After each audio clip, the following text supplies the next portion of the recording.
Hello. Welcome to OJ Studios. This video is the full story of punishment. It amazes me that the story that I had given up on years ago is now fully completed and has such a loyal following. A loyal following who now had inspired me to write Punishment 2 that is coming out in 2023. I am grateful to have fan like you all. When I started writing Punishment, the story was very different.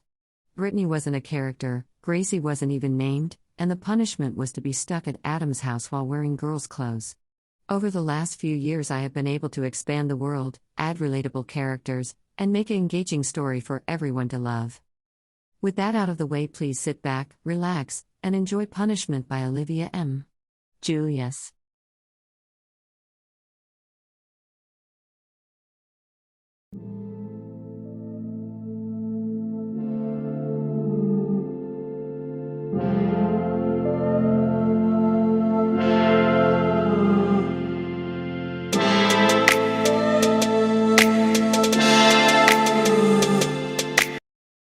Hi. Welcome to OJ Studios. I hope you enjoy Punishment by Olivia Julius. Chapter 1: The Photo. My parents have always kept the same two pictures sitting on their fireplace. Even when I left for college and the old memory of that week started to fade away, the two pictures would be there to remind me of one of the scariest and hardest taught lessons of my life. It brought back both bad and good memories of my life, and even though I wish my parents would replace those photos with new ones, I am still thankful that I can be reminded of what I was taught that exceptionally long weekend. Ever since I was in 4th grade, I have always tried to hide them when my friends and my extended family would come over. But somehow, they were always found and placed front and centered. The two pictures at first glance are innocent enough. Both photos are in the same frame and eclipsed in an oval border with a purple flower bordering the images. The two photos were both taken when they were in the 4th grade. The first one is of a boy clearly being forced to smile for the camera as he went through yet another boring school picture day. He was reluctantly wearing his gray and black sweater and a pair of black slacks. The boy always hated the way his mother always made a fuss over school photo day, and he wished his mother were like the other parents who allowed their kids to pick what they wore for picture day. His messy brown hair was half-heartedly combed by an exhausted teacher's aide. His hair was getting long, and now it reached to his shoulders and was oily because he did not take care of it while he was in the shower every morning. His mom tried pleading with him to cut it and even trying to bribe him to allow her to cut his hair. His mom owned a beauty salon and could easily cut his hair. But you know how young boys are. The other photo is almost the opposite. In this one, a girl was sitting neatly on a set of bleachers, grinning ear to ear with a sash over her saying Easter Princess in little yellow block letters. She is smiling brightly towards the camera and loves the attention she was getting from the group of adults who was taking her picture. Although winning Easter Princess wasn't that big of a deal, to her it was a major victory. Even though she loathes being dressed up, she sat there with pride while wearing her pink dress that she got a few days ago, a pair of white opaque tights that made the girl's legs as white as snow, with no runs or holes. To finish out, white dress shoes were on her feet. Her shoulder-length hair was neatly brushed and parted perfectly in the middle. On her head was the tiara she had won for winning Easter Princess. Her mother insisted that she keep it on for her pictures. The girl does not show it, but silently she cannot wait for when her mother will allow her to go ahead back to the house and put jeans and a t-shirt on so she can go ride the rides that are pictured in the background. This will be the perfect end to a vacation. They would be headed back home the next afternoon. But if you look closely at the two pictures, you start to see odd things, like how the boy's 4th grade school picture and the picture of the girl look unnervingly similar. I mean, if you look close enough to the boy's facial features and the girl's facial features were almost the same, including their hair being the same length. Both have the same blue eyes. And both are the same age at around the same time, with the picture of the boy being about 5 months earlier. To the untrained eye you might just throw it off as just two kids that look the same. Maybe a long-lost cousin. That has been my hope for years now. If anyone asks me, that is what I would tell them. Oh yeah, that's just Amanda, is what I would normally say, and that would normally be enough for them. But truthfully, there has been a secret that I never spoke about, one that changed my life forever. Here is my first confession. Both the photos of the boy and the girl are of me. Chapter 2: Untouchable. When I attended Little Ridge Elementary School, my dad was a head principal there. He was known to be fun around students but also strict when it came to his students acting out. To me though, He mostly let me off with a warning, or at the very least a day in the timeout room. I guess it is because I am his only kid or something. That of course gave me the idea that I was untouchable by the school's rules. I could do whatever I want to with no repercussions. Kids were afraid of me. The thought that I might use my daddy powers for evil scared some students into not being around me, earning me respect as the meanest, toughest kid in elementary. Of course, that changed by one stupid mistake. It all started the Thursday before Easter break. I sat on the playground bench with my two best friends Eric and Alex. Technically we were breaking the rules. We were not allowed to be sitting on top of the table part. But we did not care. We watched as kids in our grade played on the playground. We had to share the play area with the 5th graders, so the first recess of the day was always hectic. The only way I could keep track of the two grades was our uniform differences. Boys in our class wore black slacks and a red polo with our school's seal on it, and girls wore a black uniform jumper dress with a red polo under it. The 5th graders wore the same, but instead of red polos they wore blue. Every time I would think of these differences, I can remember every year my mom would complain about the class polos being different, and that she would have to buy new uniform polos for me at the start of every school year. But my dad would always tell her that it was a lot easier to tell who was in what grade when there was a lot of students. The only thing I am glad about, we are not in 1st grade where our class color of uniform was pink.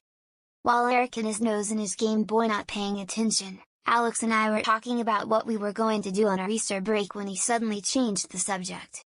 "So, Adam, what do you think of the new student?" Alex asked, pointing at Gracie Thomas. Gracie arrived at the school during the first part of the week and was already very good friends with most of the girls. She had long brown hair, while most of the girls in my class preferred their hair short to keep from having to put it in a ponytail. Today she wore a blue dress that was not part of the school uniforms, which made her stand out even more.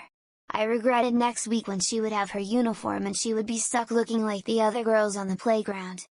To tell you the truth, I did think she was kind of cute.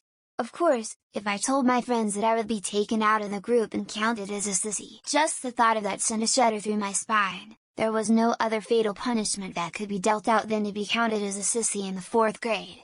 If I was found out, I would be an outcast and forced to play with the girls or the other wimpy boys, and that would have been bad for my image. Even my daddy powers wouldn't save me. Eric looked up from his Game Boy and somehow knew that I was not going to tell the truth to them. In fact, he caught me in the act of watching Gracie with a little bit of a smile on my face. "If you like her, then you wouldn't do anything mean to her, right?" Eric asked. I remained quiet and that was sign enough to the guys. They pushed me around a little, calling me a sissy because after all we are men, and we do not like girls. "How about you go play with Johnny down there? Maybe you can help him pick his nose," Alex said, pointing to Johnny on the other side of the playground. He was already 2 knuckles deep into his nose. His uniform was already dirty from the dirt that he had been playing in earlier. "I don't like Gracie," I said. I then stood up to face him. I pointed over to the direction of where Gracie was now whirling a rope with one of the girls in the other 4th grade class, so another girl named Amber could jump in the middle. Gracie is a girl, and girls are gross. I looked behind me as Gracie and the girl from the other class started their jump rope rhymes. "Down by the valley where the green grass grows," they chanted before Amber missed a jump, causing the 3 girls to stop. I realized that maybe I was watching for too long and looked back over to friends. "So that means if we hang around them then we are gross too?" I said, as if I was reading it right out of a textbook. "Then I bet you can do something mean to her," Eric said. Alex and I looked at him with wide eyes. I gulped. I did not know what to do, so I closed my eyes and whispered the fatal 2 words that started everything. "Name it," I said. Eric grinned from ear to ear. Chapter 3, Dare. Mrs. Yolkman stood with her back towards us as she wrote on the blackboard. With 3 months till her retirement, she was not in the best of shape to be teaching 4th graders, and it showed every time that she entered the classroom. Since she could not hear too well, it made it easy for Eric and me to whisper back and forth to each other without her knowing. Gracie sat in front of me writing down the notes. From my seat I could see her pink glitter pink with a big flower dangling over it. Her hair was draped over the chair in a ponytail that she had just put up a few minutes earlier. I felt sorry for what I had to do, but I had to prove I was no sissy and that I could be mean to Gracie. I carefully slowly reached into my desk and pulled out my scissors from the desk and waited for the best time. Mrs. Yolkman was still facing away from us as she wrote down notes for us to copy. I honestly could not remember what subject she was teaching. Most likely about US history. Mrs. Yolkman suddenly turned around and answered a question, causing me to put the scissors carefully on my desk, and I picked up my pencil and acted like I was writing notes so she could see I was behaving. I could feel sweat pouring from me as I prepared for this. I swallowed hard as I picked up the scissors with shaky hands. This was the hardest thing I have ever done. Eric was next to me, whispering for me to hurry up, so after one large gulp I put the blades of the scissors around her long hair. I did not go all the way up to her ponytail holder, that would have been too cruel. Instead I aimed for a spot that was just below her shoulders. I figured after doing it there would be enough left over that Gracie could still look cute with short hair. At that moment time stood still for me. Everyone froze in place. No one had seen me put the scissors around her ponytail. They were all watching Mrs. Yolkman.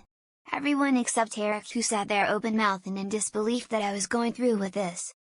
I heard Eric whisper to stop, but I was just too much in the moment. If I had a millisecond more to let my mind process what Eric said, I probably would have had enough time to stop. But instead, I closed the scissors around Gracie's hair and snipped. In one motion Gracie turned around screaming. I held her freshly cut hair in my fist, shocked to put it down. Eric sat next to me, too much in shock to do anything else.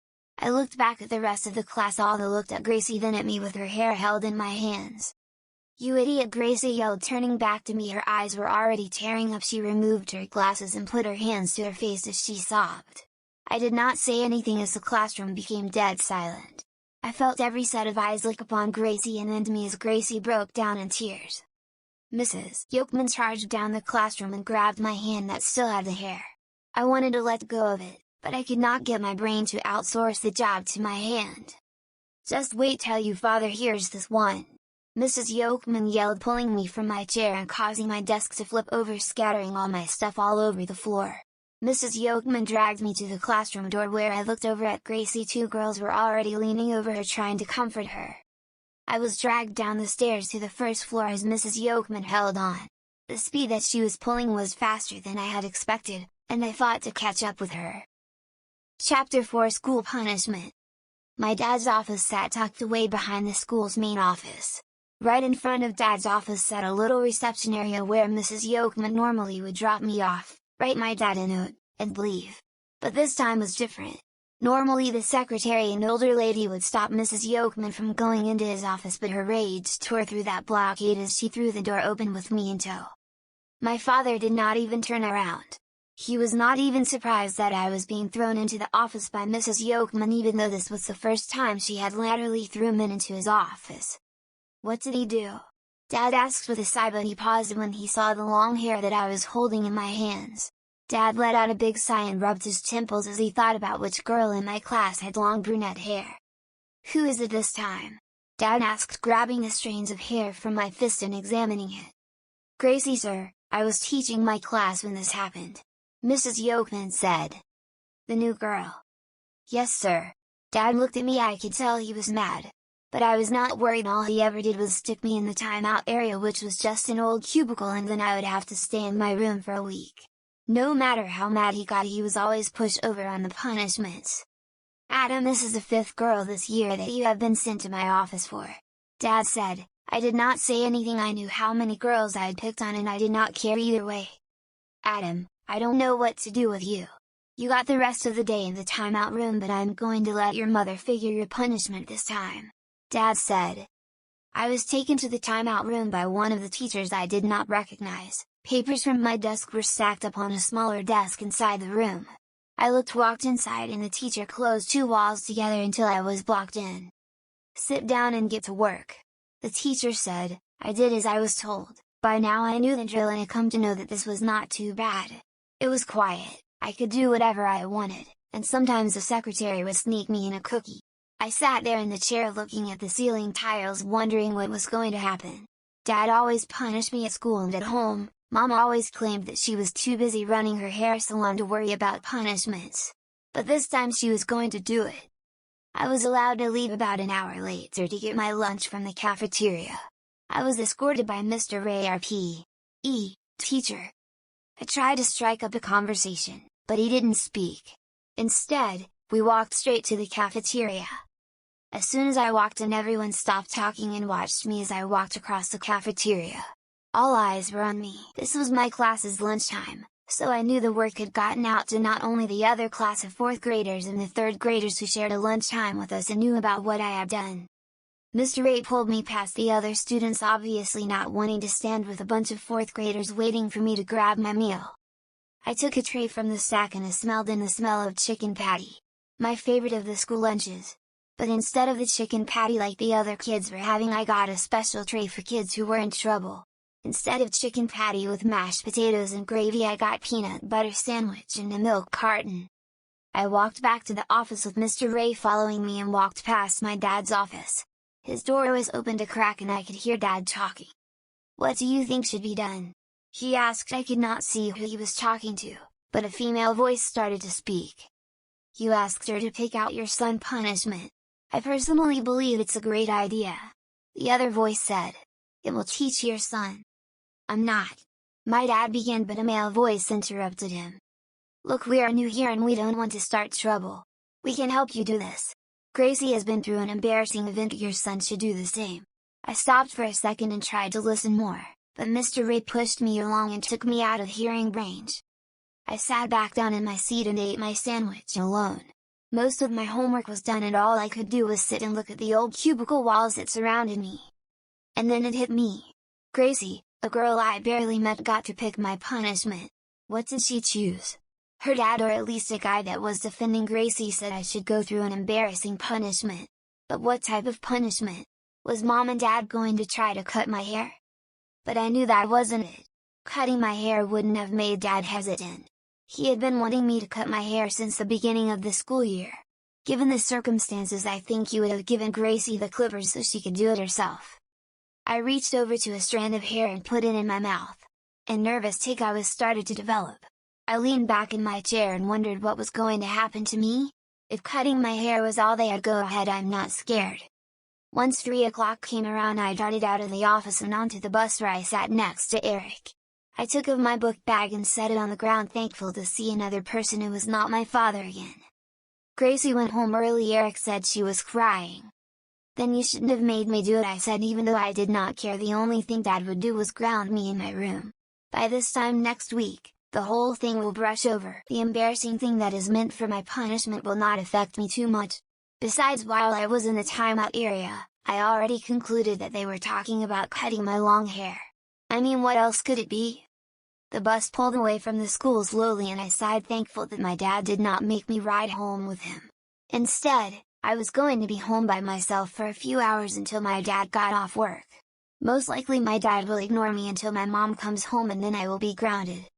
I looked over to the seat next to me. 2 girls were staring at me, their arms were folded, and they looked mad. They were both wearing the black uniform jumper dress and red polo that girls in my grade wore, so I knew they were in 4th grade too. I guess they are in the other 4th grade class. "What?" I asked.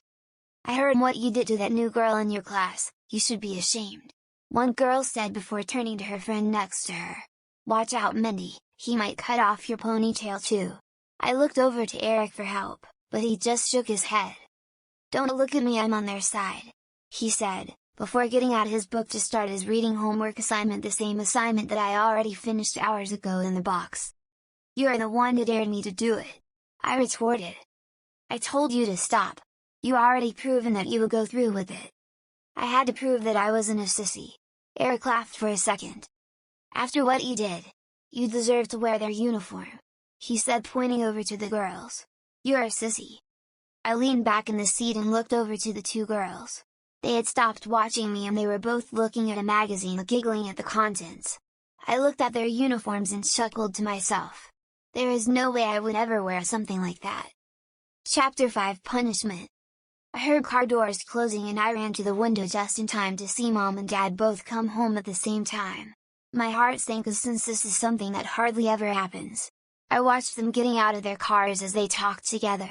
Their voices were muffled so I could hear what they were saying. When they started to get to the front door, I dashed to my bedroom door and closed it. I then took my remote and turned off my TV. As Mom and Dad got into the house, I quickly spread my homework around to make it look like I was working on it, even though it was already completed an hour before school let out. I heard Dad's heavy footsteps walk across the small foyer and head straight for his office while Mom started making dinner. As carefully as I could I went to my bed and huddled in a small ball, trying not to make too much noise. Maybe if I do not do anything long enough, they will forget about the event of today. I sat at my spot at the table. Dinner was still on the stove, so I knew the talk about what I had done was coming, and soon after I would learn what my punishment would be and what Gracie had suggested. Mom sat down in front of me emotionless and she watched to see if I would break. She quietly slid the pink slips with Mrs. Yolkman's writing on it over to me. There were 2 different notes, one for disrupting the class, the other for cutting Gracie's hair. Adam, I don't know what to do with you. Mom sighed. We have tried to ground you, but it doesn't seem to work. I silently agreed with her. Nothing they were doing was keeping me from proving to my friends that I was not no sissy. Mom bent over and picked up a large white box and put it on the table in front of me. She let me look at it in question for a minute. I did not know what was in the box, but it scared me. So, I'm going to try a different approach, and I got Gracie's help with it, she said, turning the box around so I could see all the different sides to it. The question of what was in it got bigger in my mind as I tried to take a guess in my mind. Maybe inside were the cutters to cut my hair. This possibility was getting bigger and bigger in my head. Before I could ask her what was in the box, Mom stopped me by putting a hand up. She slid the box over a little and leaned back in her chair. Obviously, she was enjoying keeping me in suspense. You know, Gracie is a sweet and kind young girl. I would have loved to meet her any other time. You know, at a bake sale, or at your end of year party. But instead, I got to meet her when she came in to get her hair fixed after what you did to her hair. Poor girl, she had been growing her hair out since she was 6, and for her age it was amazing to see how well kept it was. Unlike my son, who cannot seem to take care of his. It's a pity that only a week after moving up here she would lose it in a stupid stunt by my own son. Finally, she took and opened the box. I watched as dumped out what was inside, preparing myself to see the clippers. But instead, pieces of clothing fell onto the table in front of me. I looked over the clothing that fell out. My eyes widened and my heart sank as I examined each article. It was not boy clothes but girl clothes. Each article of clothing that I could see looked more girly than the last. Mom picked up a dress out of the pile and held it up for me to see. She looked at it for a second before facing me and smiling. Here is what Gracie said when she told your father and I what type of punishment you should have. Mom said, smiling at me. If he wants to pick on girls, then he can be a girl. I looked over to Dad for help, but instead he remained standing almost unemotional and unmoving. His arms were crossed, and he was looking down at me. Almost the same way that he looked at a student that had been acting up in a classroom. That image of my dad has stuck with me for years to come. I had no help from him at all, and unless I did something fast, I might be stuck wearing these clothes. This was no way to prove to my friends that I was not a sissy. This was the complete opposite. What? I asked. I stood up from the table, trying to be defiant and show her that I was not going to wear these girly clothes without a fight. Mom just ignored me and continued to sort out the rest of the clothing. A pair of underwear were set down first. They were pink with a bow in the front. She also laid down a white undershirt, white tights, and black dress shoes. They were all extremely girly. Lastly, she unpacked the worst thing I could ever imagine in a punishment. She unpacked a black dress with little, short sleeves. Around the neck was little purple flowers, making this dress even more girly. I'm not wearing this, I said, sliding the stuff off the table. I knew the effort was futile, but I had to try something. If my friends saw this, what would they think? They would call me a sissy for sure. I would have to be hanging around Johnny helping you pick his own nose, or Victoria helping her collect bugs off the field. I will be a recluse and an outcast in my class. I think you will. Gracie was even nice enough to lend you some of her clothes, Mom said, as she held up the underwear. And what she couldn't lend to us, we took her out shopping with her parents and she picked out the rest. I turned red as I thought of Gracie picking out clothes for me to wear. She must have thought that this was a big joke because nothing in the pile lacked girlishness. You know, she saw this pair of underwear in the package and told me and your dad to make you wear them first, and I must agree, forcing you to wear pink panties first will be fun. There is no way. Adam, you will wear this and other girl clothes for the rest of Easter break. I am tired of you disobeying me. I froze for a second, remembering that every Easter my family always goes to my aunt's house in Missouri. I thought about asking if we were still going there, but I did not want to make the situation worse. Part of me knew Mom was being serious and a part of me still prayed that Mom and Dad would give me a big scare and send me up to my room with boy clothes still on as they laughed downstairs and commented on how I got the biggest scare of my life. If you're a good little girl, your punishment will end before school begins so your little friends will not even know. Gracie even agreed not to tell anyone. If you don't agree, your punishment will go on and on. Mom said I froze. I didn't know what to do or say. I was stuck as Mom bent down and grabbed the pile of clothes from the floor and resorted them out in front of me. I thought I recognized the dress from Gracie's first day, but I was not sure since it was not on her now. The dress was black with little pink flowers along the neckline. The bottom of the dress was silky and had many layers of netting-like material making the dress puff out. I really did not want to wear it, and if Mom and Dad were trying to scare me, they were doing a good job. Dad walked around the table and opened a closet door. On the rack inside the closet, I could see hanging up from a hanger was a girl's 4th grade school uniform. I noticed how the polo was a girl's polo and it even had puffed up sleeves like some styles that the girls liked. "Trust me, Adam, we are not giving in," he said, taking out a pink suitcase as he opened it, revealing a few days' worth of girly clothes all folded neatly in the suitcase. I wondered if all of these were Gracie's clothes, but I knew better than to ask. "So, are you going to go upstairs to put them on?" Mom asked, trying to hand me the pile with the dress on top. "I mean, you're a girl after all, and you can't be seen in those boyish clothes, you know." I raised an eyebrow and hoped to God that I would not have to wear it, but the odds were slowly not in my favor. "I would have rather they do anything else but this. Cut my hair? Fine. Take away my TV? Fine. Make me write a sorry letter for her? Fine. But this? This was just too much. I had to think of a way out. But to be honest, I did not have time to think of an excuse. I could only stand there as Mom held the clothes out to me. I did not want to take them, and if this was just a joke then it stopped being funny a long time ago. Finally, Dad motioned to Mom in that super secret adult sign language, and Mom grabbed me and started to pull my shirt off. I jumped, surprised that this was happening to me. Dad held my lower half as Mom came in with the white spaghetti strap on her shirt and started rolling up the bottom so it would be easier to put it over my head. I watched held down as the girly item with its spaghetti straps went over my head. My arms were forced through the straps as Mom adjusted them so they would sit on my shoulders correctly. I started to cry. I wished that this would just end with a warning, but Mom nor did Dad care.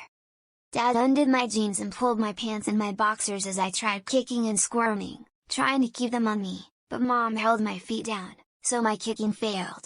I could feel the pink underwear being pulled up and in place. I screamed with anger as I watched in horror. "Please don't," I sobbed, but they continued. Mom rolled up the tights and put them on my feet. I managed to kick them off, but Mom just bent down and grabbed them on the floor. She slid them on while I was kicking and screaming, and somehow, she put them to my waist. The black dress shoes were slid onto my feet and Mom calmly buckled them. Dad finally stood me up on my 2 feet. I was angry and mortified as I stood there wearing the girly clothes. Mom grabbed the dress, the last item on the list of making me the biggest sissy in the school. I stood in terror as she bunched up the dress and put it over my head. I could feel it as it fell and around my knees. The weird feeling of the skirt dancing around my legs wanted me to take it off more. I heard the zipper of the dress go up as the top of the dress got tighter around my chest. Mom bent down to my level. She motioned for me to turn around and I obeyed, and she made a bow around my chest with the purple sash. I was now trapped in the dress. I wanted to get out of it. I felt exposed from Mom and Dad dressing me. I stood in the dining room not wanting to move, not wanting to do anything but take off the clothes. Mom took my hair and she started to brush it out, making it look even more girly. Since I rejected even a trim, Mom had lots of hair to work with. She had Dad put me in a chair and she started working. The hairstylist in her worked almost automatically. But instead of cutting my hair off like I had expected, she was using scissors and combs to straighten ends and shape the hair to how she wanted it. "Good thing you didn't want your hair cut or else we would have a problem, huh?" Mom whispered in my ear. I cringed a little inside as I thought about how weird it would be if I were stuck wearing this and had a buzz cut like all my friends had their hair. It took her around 15 minutes for her to get done with me. But for me that was an eternity. Once she was done trimming my hair, she made me put my head back in a bucket and she properly shampooed and conditioned my hair. Me kicking and screaming the whole time, of course. But Mom did not stop. She has had 10 years worth of little kids fighting her, so she knew everything to expect with me. Once she was done, she blows dried my hair and finished shaping it. Are you done? I asked annoyed. Almost. I'm going to curl your hair really quick. She plugged in her curling iron and waited for it to heat up. By the way, I would hold still for this part. I don't want to accidentally burn you. Then don't do it, I said, but Mom just shook her head. No, trust me honey, you will look so adorable. I rolled my eyes but stayed still. I could feel the heat from the curling iron, and I did not want it to burn me. Finally, after what felt like an eternity, Mom was done. She led me up from the chair and walked me over to the mirror in the front foyer. There you go, now you look like my little princess, Mom said. I rolled my eyes and peered into the mirror and froze. Staring back at me was not myself but a girl. A girl wearing a black dress, white tights, and backdress shoes. Plus, she had the same haircut most girls in her class had. Instead of the wild hair that I mostly had, this girl's hair perfectly shaped her face and made her even more cute looking. There was almost no resemblance between me and this girl. I felt humiliated in the dress, and I did not want to move. The anger built up inside of me and I wanted to take everything off. This was worse than I could imagine. And then it got worse. Dad took out his camera and I could hear a click and he snapped a quick picture of me. I want to eject, but Mom was over me ready to pounce if I said something wrong. You're an adorable girl, Mom said with a little giggle. Now you are to stay a girl for the next few days or else your dad will post those pictures of you at the school, Mom added. But Mom, I said, but was instantly cut off. If you don't want your friends to know that you like to wear dresses, then I suggest that you cooperate with us, Mom said. My mind instantly turned to Eric and Alex. What if they saw the pictures? They would run away from me at lightning quick speeds. I would be friendless, and stuck playing by myself at the playground. I would go down from the top of the social pyramid down to the bottom instantly.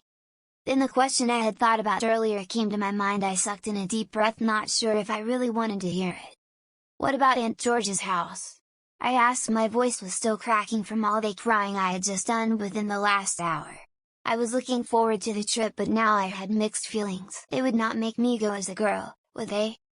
We already made arrangements with your aunt. She can't wait to see her little niece, Mom said. I could not fully process what was going on. Did Mom honestly expect me to go all the way to Missouri, plus go to the annual Easter fair as a girl? Before I could eject, Mom went and grabbed the dinner plates and had handed them to me. I took them and started putting them on the table without a sound. Good girl, Mom said as she walked over to the stove to stir the pasta that was now boiling in the pot. I wanted to scream, and I hoped and prayed that my friends would not come over and ask to see me. I remembered before the incident happened, Alex had asked if he could come over and grab my copy of Storm Breakout.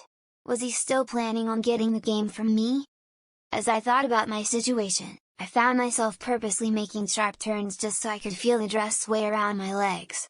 The action was at first an automatic response.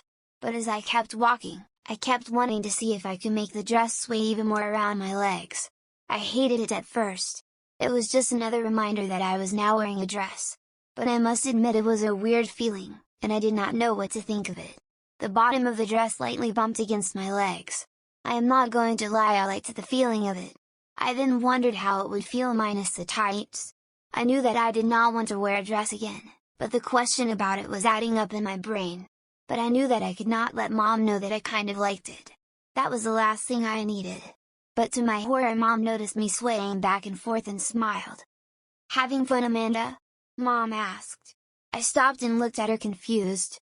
"That's your name now, Amanda," Mom said as she finished up cooking her famous homemade meatloaf. "Couldn't you have given me one that was a little bit more boyish?" I asked, already knowing the answer. "Nope, sorry, Gracie picked the name out for you," she said. I froze when she said that. How much of this did Gracie plan with my mom and dad? I could not believe this was happening. I was going to be the laughingstock of the whole school. Johnny Nose Picker was even going to look down on me. I had to sit down at the table. This was just too much for me to handle. Mom turned around and saw my legs spread apart, a big no-no for girls. "Oh, honey, you can't sit like that," Mom shrieked, walking over to me. "You got to sit like a lady." I looked at her oddly before she finally pulled out another chart from the table. "Like this," she said as she proceeded to teach me how to sit down like a lady in a dress would. "See, with our legs together, Amanda.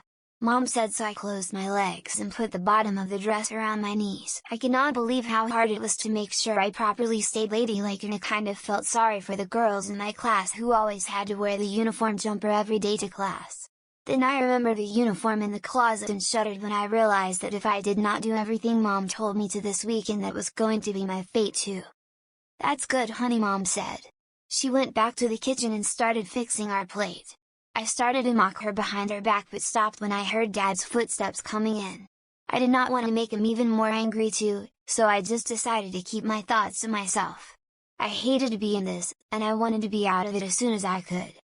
I decided in my mind that I would go along with this until after the trip, and then I could be a boy again. I meant, how long could they keep me dressed up as a girl anyways? I was now in survival mode, and I knew that I had to play them their game if I wanted to still be on top of the social hierarchy at school. Chapter 6: Dinner. We ate dinner in silence. I kept quiet. I did not want to provoke them any more than what I already did. I kept my legs together and even put my left ankle over my right ankle to keep my legs together, not knowing how much more girly I was looking when I did that. After I finished eating everything on my plate, including the vegetables, I started to go up to my room but was stopped by Mom. "Amanda, before you go to your room, please clear the table," Mom said. I stopped and looked back to her. All I wanted to do was hide in my room, and Mom was forcing me to stay out here. I wanted to roll my eyes but decided not to, in fear that it would make her more upset. So, I slowly walked around the table and picked up each plate and silverware off the table. I then rinsed off everything and set the dishes into the dishwasher without being told. Once I was finally able to go to my room, I shut the door carefully and walked to my full-size mirror on the other side of the door. The girl looked back at me in the mirror, which only made me madder. I did not want to look, act, or be a girl in any ways. And then I realized something. I was in my room. Normally after dinner Mom and Dad did not bother me up here. I was free to take off the clothes and wear whatever I wanted. I pulled the dress skirt up and tried to pull it over my head, but I could not get it past my chest. Frustrated, I let go of the dress and stood there in front of the mirror wondering if I was missing something. I then remembered the bow in the zipper and untied the bow but could not reach the zipper to unzip it. I hoped the dress would come up even with the zipper still up and pulled the bottom of the dress up and over my head just to find that the top of the dress was still very stuck on me. I did not hear Mom walking in while I was trying to pull the dress off me. I froze, scared to move and scared to do anything. Was this going to set her off? "Amanda, what are you doing?" she asked in a stern voice. I put the dress down and smoothed it out.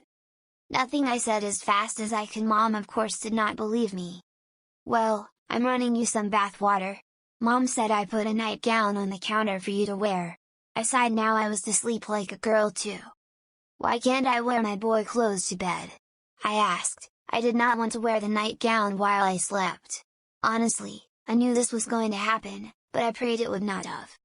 "No, young lady, you're going to be 110% a girl this weekend, or you can be 110% a girl for the rest of the school year while you're wearing the girls' school uniform," she said before unzipping the dress and helping me take it off. I got into the bathroom and the smell of lavender filled my nose. Bubbles filled the steamy bathtub. Mom stood outside of the door and waited as I took off the rest of the clothes and handed them to her through the doorway. I slowly got into the bathtub. My nose was filled with the scent of the lavender bubble bath, and all I wanted to do was hurry up and get out of the tub. But somehow, I was completely taken off guard by how the bath felt, and somehow, I started to like it. I rested in the warm water for an hour until Mom started calling for me to get out. I sighed and reluctantly got out of the tub and grabbed the pink towel that was on my hook to dry off with. On the sink sat the new girly night clothes. Instead of the Spider-Man pajamas I was hoping to see, there on the counter was a pair of blue girl's underwear and a light blue nightgown. I sighed, both tired and defeated, as I promised myself that the minute I am alone in my room for the night I was going to take them off and put my boy clothes on. I slid the baby blue nightgown over my head. I could feel the puffy cap sleeves over my shoulder and the ruffles that outlined it after the elastic band. I also could feel the soft material dancing around my legs below my knees. I was right about earlier. The sway of the dress, or in this case the nightgown around my bare legs, was better than with tights on. I walked out of the bathroom where Mom was waiting. She looked at me up and down, almost impressed that she did not have to fight me into the clothes. "Well, don't you look sweet?" she said with a smile. I rolled my eyes and went to my room. To my surprise, she followed me inside and sat on my bed. "Come here, Amanda," she said, patting the bed. I obeyed her and sat down on the corner of my bed facing away from her. Mom then took out a small brush and started to brush my hair. "That's better," she whispered. "You know, we should have done this weeks ago. I think this haircut fits you well." I wanted to say there was no way I was keeping this hairstyle after all of this was done and over with, but I did not. Instead, I just stayed put and bared the pain when Mom found a tangle. Once Mom was done, she pulled back my comforter and told me to get in. I was surprised that my boy sheets were still there, and when Mom saw my shock, she laughed a little. "I thought about putting princess sheets on your bed, but I did not see the point. With the trip coming up, you are only going to be sleeping in this bed for 2 nights. Maybe if you're bad this week I might buy you some. I think they are way better than plain old boys' sheets, don't you think?" I shook my head no. "I guess we will find out, won't we?" she whispered before kissing my cheek. She got up from my bed and walked to the door of my room. "Good night, Amanda. Sweet dreams." I laid in my bed staring at the ceiling tiles, thinking about how the day has gone. I wish that this were just a bad dream and that I would just wake up tomorrow and restart this miserable day. The only thing I could think of was that today is at least over. However, tomorrow is another day. Chapter 7, Packing Up and Rolling Out Part 2, Friday. I was at school sitting in Mrs. Yokman's class. I took notes before something odd took place. I felt something weird around my legs and noticed that I was no longer wearing the uniform slacks that I was supposed to be wearing, but instead I was wearing the girls' uniform. I was shocked, but I did not say anything. I did not want to be called a sissy. So, there I was listening to Mrs. Yokman talking about the Civil War, as I tried to hide the fact that I was wearing the girls' uniform. But then next to me came a voice. It was off at first, but then it got louder and louder. At first, I tried to ignore the voice, but it just kept at it. "Sissy." The voice kept saying. "You're a sissy, aren't you?" "No," I said, trying to keep focused on Mrs. Yokman. I was trying to ignore the fact that I was wearing this uniform. "Sissy girl." I turned my head to find Eric was the one whispering it to me. "I'm not a sissy," I said, but then I could hear Alex on the other side of me. "He's a sissy. Look, he's wearing a dress." Then suddenly all my classmates looked up and turned to face me as if they had just noticed what I was wearing. The thing was, everyone was wearing the boys' uniform, even the girls. I was the only one wearing the jumper. One boy got up and pointed at me and started laughing, causing the whole class to start laughing. I backed up and almost tripped over my chair. Then Gracie got up from her seat and turned to face me. She looked normal, except instead of having her beautiful long brunette hair, she was completely bald. I looked from her head to her hands, where she was holding her hair in her fist. "This is what you did to me, sissy," she hissed. She then grabbed the hold of my hair and started to pull. I tried to get away from her, but my classmates grabbed me and held me, preventing me from escaping. I was helpless. There was nothing I could do to stop her. That is when I woke up. I sat upright and out of breath as I slowly realized that I was not in the classroom, but instead in my room. I slowly looked around the room, now dimly lit by the morning sun. As I relaxed, I patted my head to make sure my hair was still on my head. "Thank goodness it was all just a dream," I whispered as I fell back onto my bed. I stayed in my bed and looked down. I still had the nightgown on, and it was weighted up around my legs. I was amazed that I still had it on and that I did not take it off. I looked over at my closet. The door was halfway open, and I could see that my boy clothes were all in there ready to be worn. I tried to debate to myself whether I should go ahead and get the boys' clothes on, or if I should wait for Mom to tell me what I was wearing. On one hand, my boy clothes were right there. I could just pick out a pair of jeans and a t-shirt and walk down the stairs like nothing happened. Then Mom was probably too busy to notice what I was wearing, and boom, punishment averted. But then the thought of what else could happen popped in my head. If she saw me wearing these clothes, would she then get mad and take away all my clothes, forcing me to wear girls' clothes forever? Deciding against changing, I walked downstairs where Mom was cooking a light breakfast and Dad was getting the rest of our stuff ready for the trip. I examined the mess that Dad had made and debated whether I should go back upstairs and pretend to still be asleep. "Good morning, Amanda," Mom said. I jumped. I did not expect to be spotted. Mom handed me a plate of pancakes and put some clothes on the table in front of me. I could tell they were girls' clothes, and I wished I did not have to wear this today and I could go to Missouri in peace wearing normal good old boy clothes.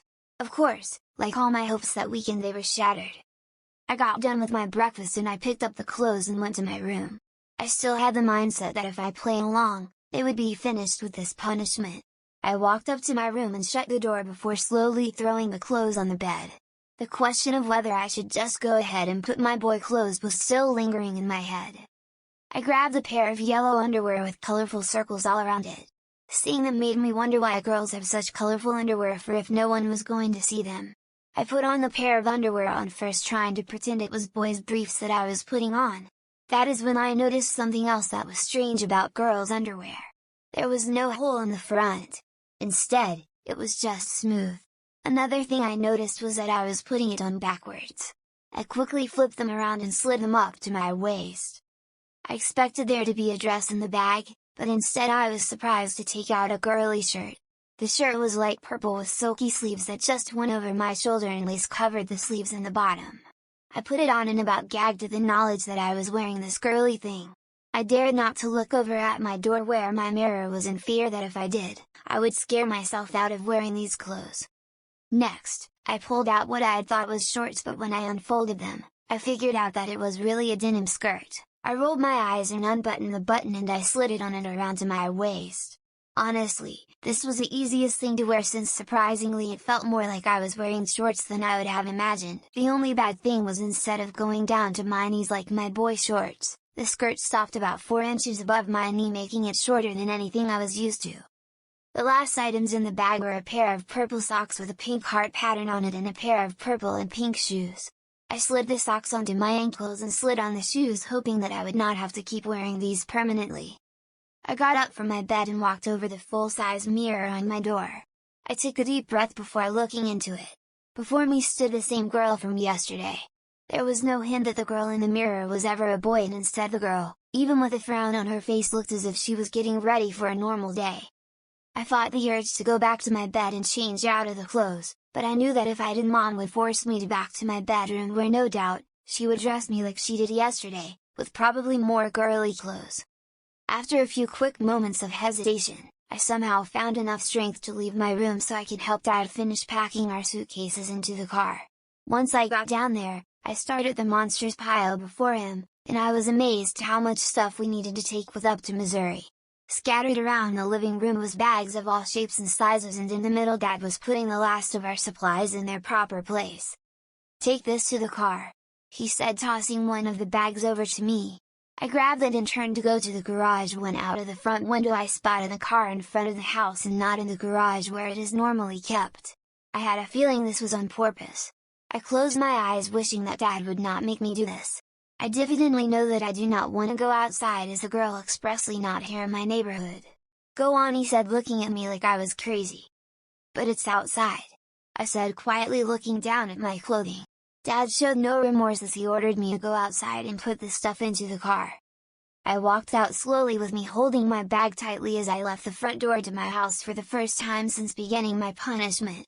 I live on a small dead-end street, so I was not worried about cars passing by more than I was to have the neighbors see me. I looked both ways, making sure the road was clear, and I ran to the car. The openness of the skirt surprised me and made the weird open feeling of the skirt 100% more awkward to my little boy brain. To one side of my brain, it felt good, but the other side my brain yelled at me, screaming, "You're a boy, you can't like this. Are you a sissy?" I shook my head, getting the thoughts out of my head, and I finally got to the car. I wanted to get back inside. I opened the trunk and threw the bag inside, slamming the trunk closed after throwing it in. I came back to the house to find another bag. I repeated the steps until the last, when I spotted a young woman, maybe upper 20s, and a little girl about 3 years old. I froze, not wanting to move but also knowing that if I did not, I was going to be in trouble. I took a breath and started walking normally, hoping they would not spot me. I picked up the bag and walked, thinking to myself to be a girl. I got to the car and opened the trunk and threw it in. The mother and daughter walked by me and did not even look back and question whether I was boy or girl. I smiled and walked back to the house more confident. Once the Ford was packed and my parents were finally ready to go, we left, heading west to Missouri. I got into the back seat and watched through the windows as we pulled away from the house. As we left town, I ducked low in my seat, hoping that none of my friends would spot me. I kept watching out the window of the car. To most people this would be a fun family vacation, but to me I was stuck being someone I was not. I looked down at what I was wearing. To most girls this would be a normal everyday outfit, but to me it is as alien as I know of. Chapter 8 Rest Stop. I woke up to the car slowing down on the highway as Dad started to take an exit off the interstate. I rolled my eyes as soon as I recognized where we were. Dad always stopped at this rest area when we went to Aunt George's house. It was the halfway point and Dad liked it because he could get back on the road faster after we used the restrooms. Somehow, I figured out how to fall asleep in the car with the skirt still wrapped around my closed legs. I half expected the skirt to be a mess with Mom yelling that the panties were showing. I carefully straightened up and peered out the window as we parked. In the center of the rest area stood an old building with picnic tables surrounding it. On one end cars parked while a line of semis was parked. "Okay, Amanda, we're going to go use the restroom real fast." Mom said, "Remember, you're a girl now, so you have to use the ladies' restroom." My eyes widened as a new wave of fear washed over me. Not only now was I expected to dress like a girl, but now I was supposed to use the restroom as one? I slowly opened the door and got out. I smoothed the skirt out and began to walk to the restrooms right behind Mom. My heart was pumping in my chest as I walked. "Think like a girl," I told myself. "Don't think as a boy," I added as I walked inside with my mom right behind me and watching my every move. Every step I took I could feel the skirt flip and flop around my legs. I tried to ignore it, but it felt so weird to me. I walked inside with Mom following me and I picked out the first empty stall and went inside. I looked at the toilet for a minute and thought about what I was supposed to do. If I was in a men's restroom, I would be peeing in a urinal, but those are not in a women's restroom. I know. I looked. I shrugged and sat down on the toilet and started to pee.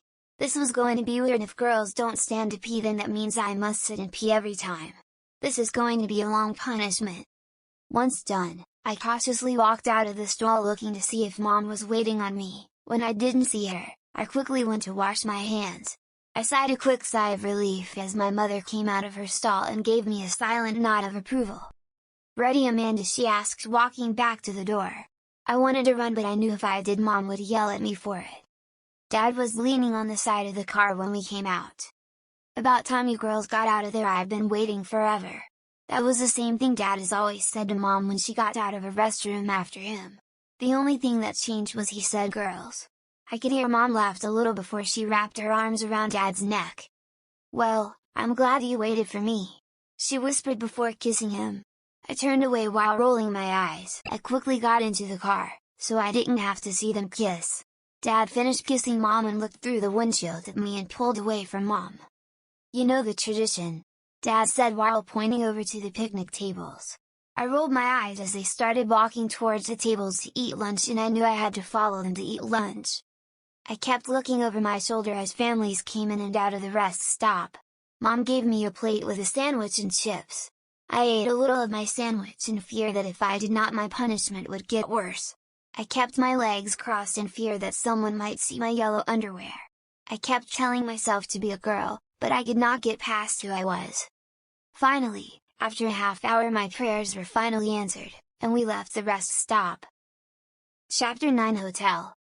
I was asleep when I felt Dad get off the interstate and started to pull into a hotel parking lot. I looked up to the front wondering why we were in a hotel parking lot for. "Aunt Georgia won't be home until late tonight, so we have to spend the night here and go to her farm in the morning," Dad said. I rolled my eyes and unbuckled my seat belt. I had a strange feeling that this was also part of my punishment. Mom and Dad walked ahead of me and stopped at the counter as I stood behind them, wanting nothing more than to be invisible. The lady behind the counter did not notice me at all, but kept her attention on Mom and Dad as she gave them the room key. Once they turned around, I thanked God that we were going into a private room where I can relax. I walked with Mom to the room on the third floor while Dad went and grabbed the bags from the car. I walked in and closed the door, thankful that I could relax for the first time since starting this trip. "Isn't this nice, Amanda?" Mom asked, walking around the room like it was a museum. "Grand," I said in a barely audible whisper. I grabbed the TV remote and switched on the TV. The Weather Channel came on and I instantly tried to find the channel guide. "Want to go swimming?" Mom asked. I perked up. I love to swim, but I knew there had to be a catch. "What will I be wearing?" I asked, all sudden concerned that I may get myself stuck in an unmanageable situation. "You'll be wearing your blue swimsuit, of course. Mom said I didn't catch what Mom just said, just the word yours came through. This was finally my chance to wear boy clothes. Of course, I did not think it through. I was so focused on finally getting to dress like a boy. Dad came in carrying 3 suitcases and Mom opened the purple suitcase that was meant for me.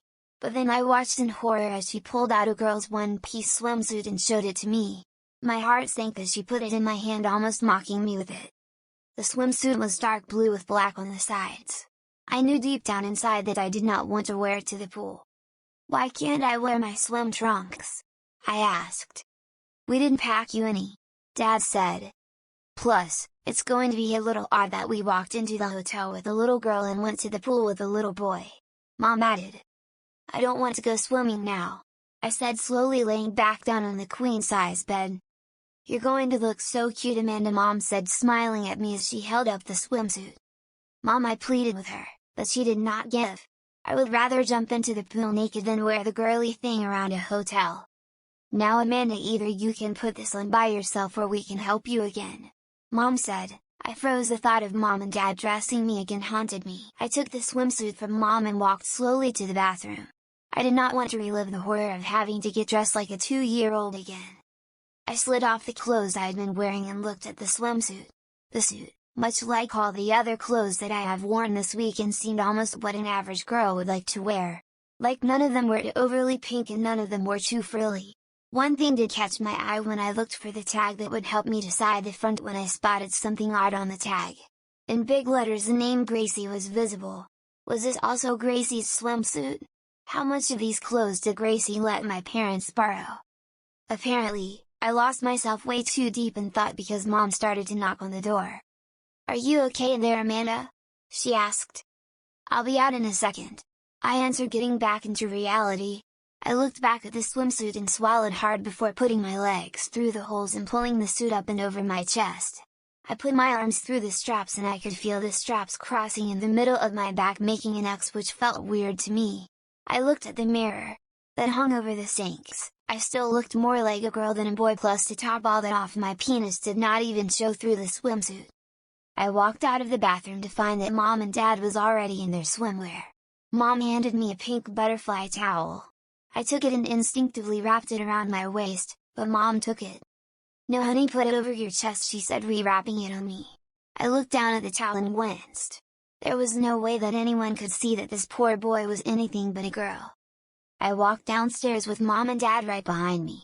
Dad was carrying a small shoebox of water toys that we usually bring with us whenever we go to Aunt George's stream on her property.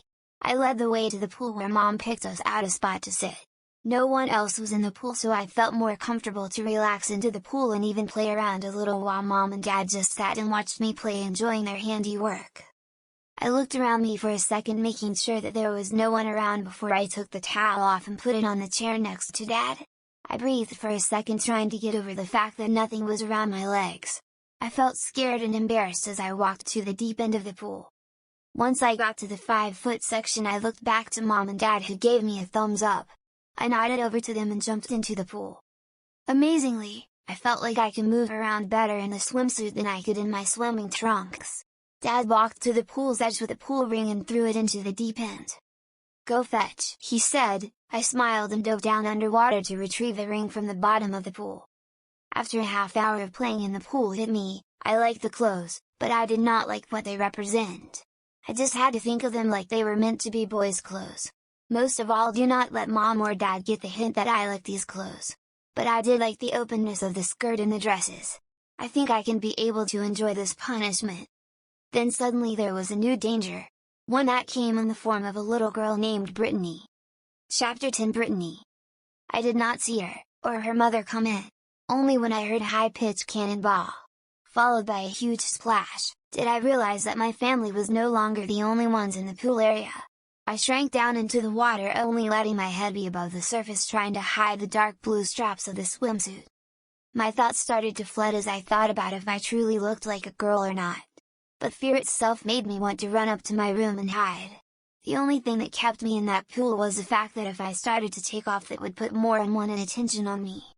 The girl surfaced and looked around as I sunk deeper into the water, not wanting to be seen.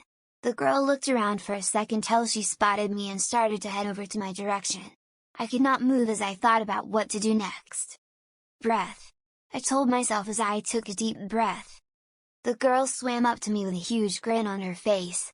The girl looked to be my age, she had long red hair and freckles dotted her face. "Hi," she said with the biggest grin I had ever seen. "I'm Brittany, what's your name?" she asked. I paused for a second before stuttering out a feint. "Amanda," I whispered, glad that I did not tell her that my name was really Adam. "Cool. Nice to meet you, Amanda," she said. "Do you like my bikini?" she asked, jumping halfway out of the water to show off her pink and purple bikini top.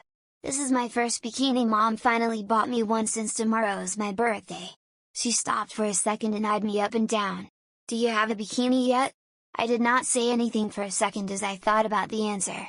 Was wearing a bikini a rite of passage that I did not know about? Did I look like too much of a baby because I am wearing a one-piece? "No, not yet," I spoke. "I mean, technically this is my first one-piece, but I did not say anything." "Oh, you should get one, it's the best," she said. I swear she was talking faster and faster at this point. "Anyways, tomorrow's my birthday party and Mom decided to get up this hotel room for tonight and have a sleepover tomorrow here at the hotel too. Isn't that cool?" I just nodded my head, trying to understand what all she was saying. "So, you want to race?" she asked, taking off swimming as fast as she could. I figured now I was in the clear. If Brittany could not tell that I was a boy, then I was safe. I looked back over to where Mom and Dad were now sitting with who looked like Brittany's mother. Both Mom and Dad looked over at me, waiting to see what I was going to do.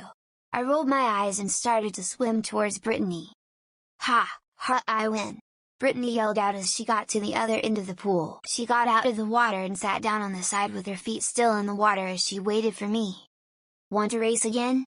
she asked once I finally got to the edge.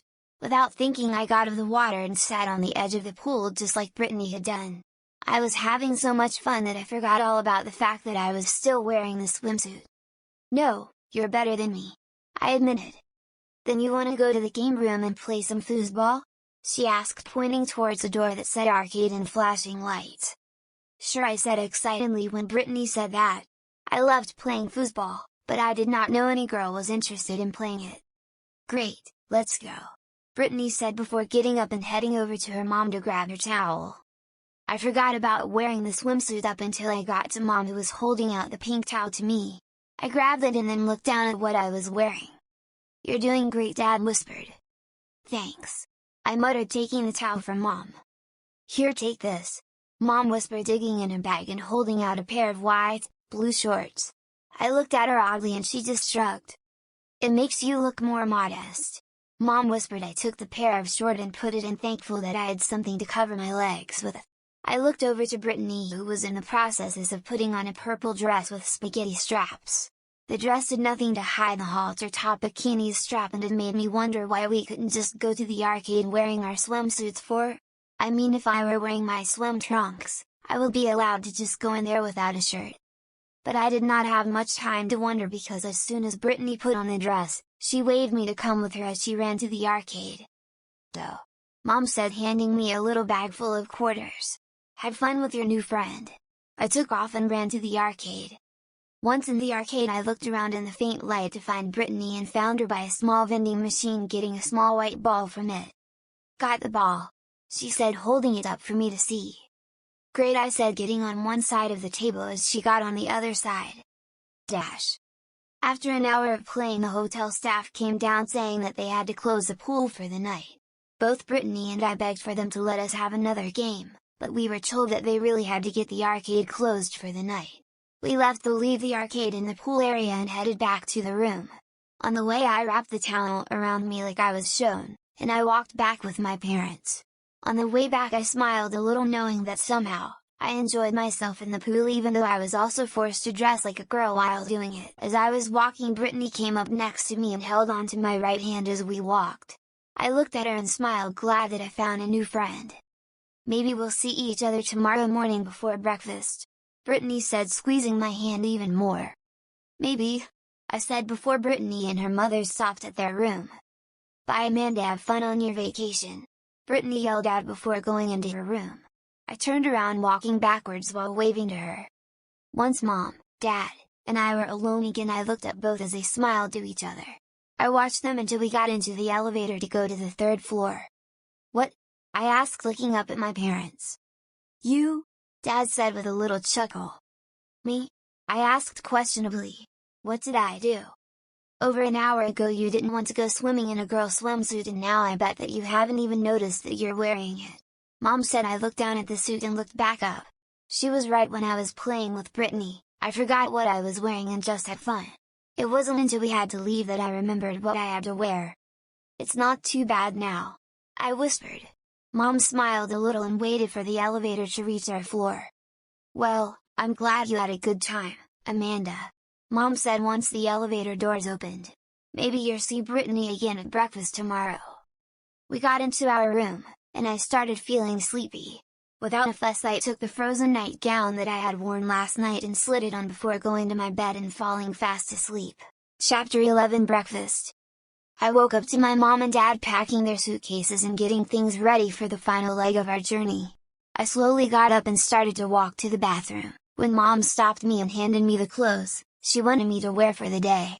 I let out a soft sigh and took the clothes without argument. I knew at this point arguing would be pointless. Instead, I just headed to the bathroom. I knew better than believe that I was going to get through this without having to wear girls' clothes. I put the clothes on the counter and wished that Mom would have thought of something at least more tomboyish for the farm. A pair of pants would be better than wearing a dress. But instead, Mom gave me a red dress that had a black sash that wrapped around me below my chest. Also falling out was a pair of purple underwear and pair of white tights. I decided not to argue and began to put on the dress. In my head I started to wonder if this is what girls must deal with whenever they get dressed up for an important occasion. I looked in the mirror and sure enough the girl looked back at me. I sighed and picked up the pair of tights from the floor and looked at them, trying to decide if I really wanted to wear them or not. I walked back outside choosing not to wear the tights and walked over to Mom so she could tie the sash into a neat little bow. I stood facing away from her as she took the two ends and began tying. "You should have put your tights on first," she whispered in my ear. "Do I have to?" I asked, sighing loudly. She was quiet until she was finished with the bow. "I think you would look lovely wearing tights with that dress," she said as she pointed to the bathroom. Sighing loudly, I got up. Mom made me put the tights on by myself to show her that I could. I tried a few times to figure out how to put on the tights, but with a little guidance from Mom I was able to put them on without putting a hole in them. Mom handed me a pair of dress shoes, and I do have to admit the dress shoes did take a little help, but after a few tries I got them handled by myself. "You're becoming a very good girl," Mom said as I smiled once I got the shoes fastened the right way. I froze, hoping that I wouldn't be known as a girl for the rest of my life. I started for the door, but Mom called me back over to the bed. She motioned for me to sit, and I sat facing her wondering what she was going to do. She grabbed a small bag out of her suitcase, and from that bag she took out a small pink tube. "This is lip gloss," she announced, opening it and showing it to me. I recoiled back and shook my head. "I don't want it," I spoke. "Too bad," Mom said. "Every little girl wants to wear makeup. It makes them feel grown up." "Do I have to?" I pleaded. "Unless you want to wear a girl's uniform to school," Mom said, shrugging. I sighed a little and closed my eyes, allowing for Mom to put the pink lip gloss on my lips. "That wasn't so bad, was it?" Mom asked. I began to lick the strawberry flavor gloss from my lips, but Mom stopped me. "Don't you take it off," she warned. I looked at her funny. "It tastes like strawberry and yet I am not allowed to eat it. Girls are weird." We walked downstairs to the breakfast room. I scanned the area for Brittany and could not find her. I sighed a little, not sure if I was relieved that she was not here or if I was missing her. I went ahead and went to the buffet and started grabbing food and putting it on my plate. I got about halfway down when I felt two arms come around me and squeeze me. "It's you," I heard, accompanied with a loud squeal. Behind me. I managed to keep the food on my plate and turned around to find Brittany smiling, waiting for me to hug her back. I put my plate down, wrapped my arms around Brittany as she came in for another squeeze. "Happy birthday," I managed to say, suddenly remembering that today was her birthday. "Thanks," she said, practically screaming with excitement. "I cannot wait for the party. I wish you could come too." "I know, I wish I could too," I said, more to please my parents than anything.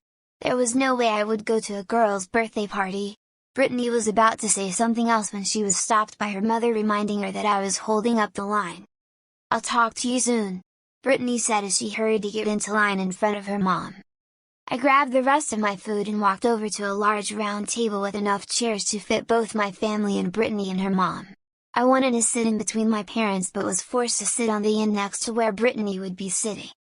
I ate a little bit of undercooked bacon as Brittany sat down in the seat in front of me with a plate full of pancakes. Brittany drowned her pancakes with syrup. She then took her fork and started to devour the whole stack of pancakes. "I wish you could come to my birthday party," Brittany said in between large bites of pancake. "It's going to be fun, we're going to go swimming and have some cake and Mom says we can have a foosball tournament." Her party did seem fun, but I had to remind myself that the party would be full of girls. Once we both finished eating, our parents allowed us to go back to the arcade for one last game of foosball before I had to leave to go to Aunt George's house.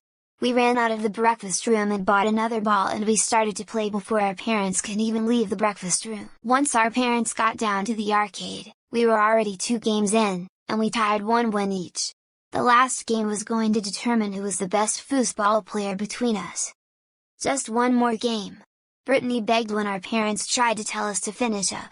"We need to know who's the best player." "One more game," Amanda Mom said. "Then we gotta go.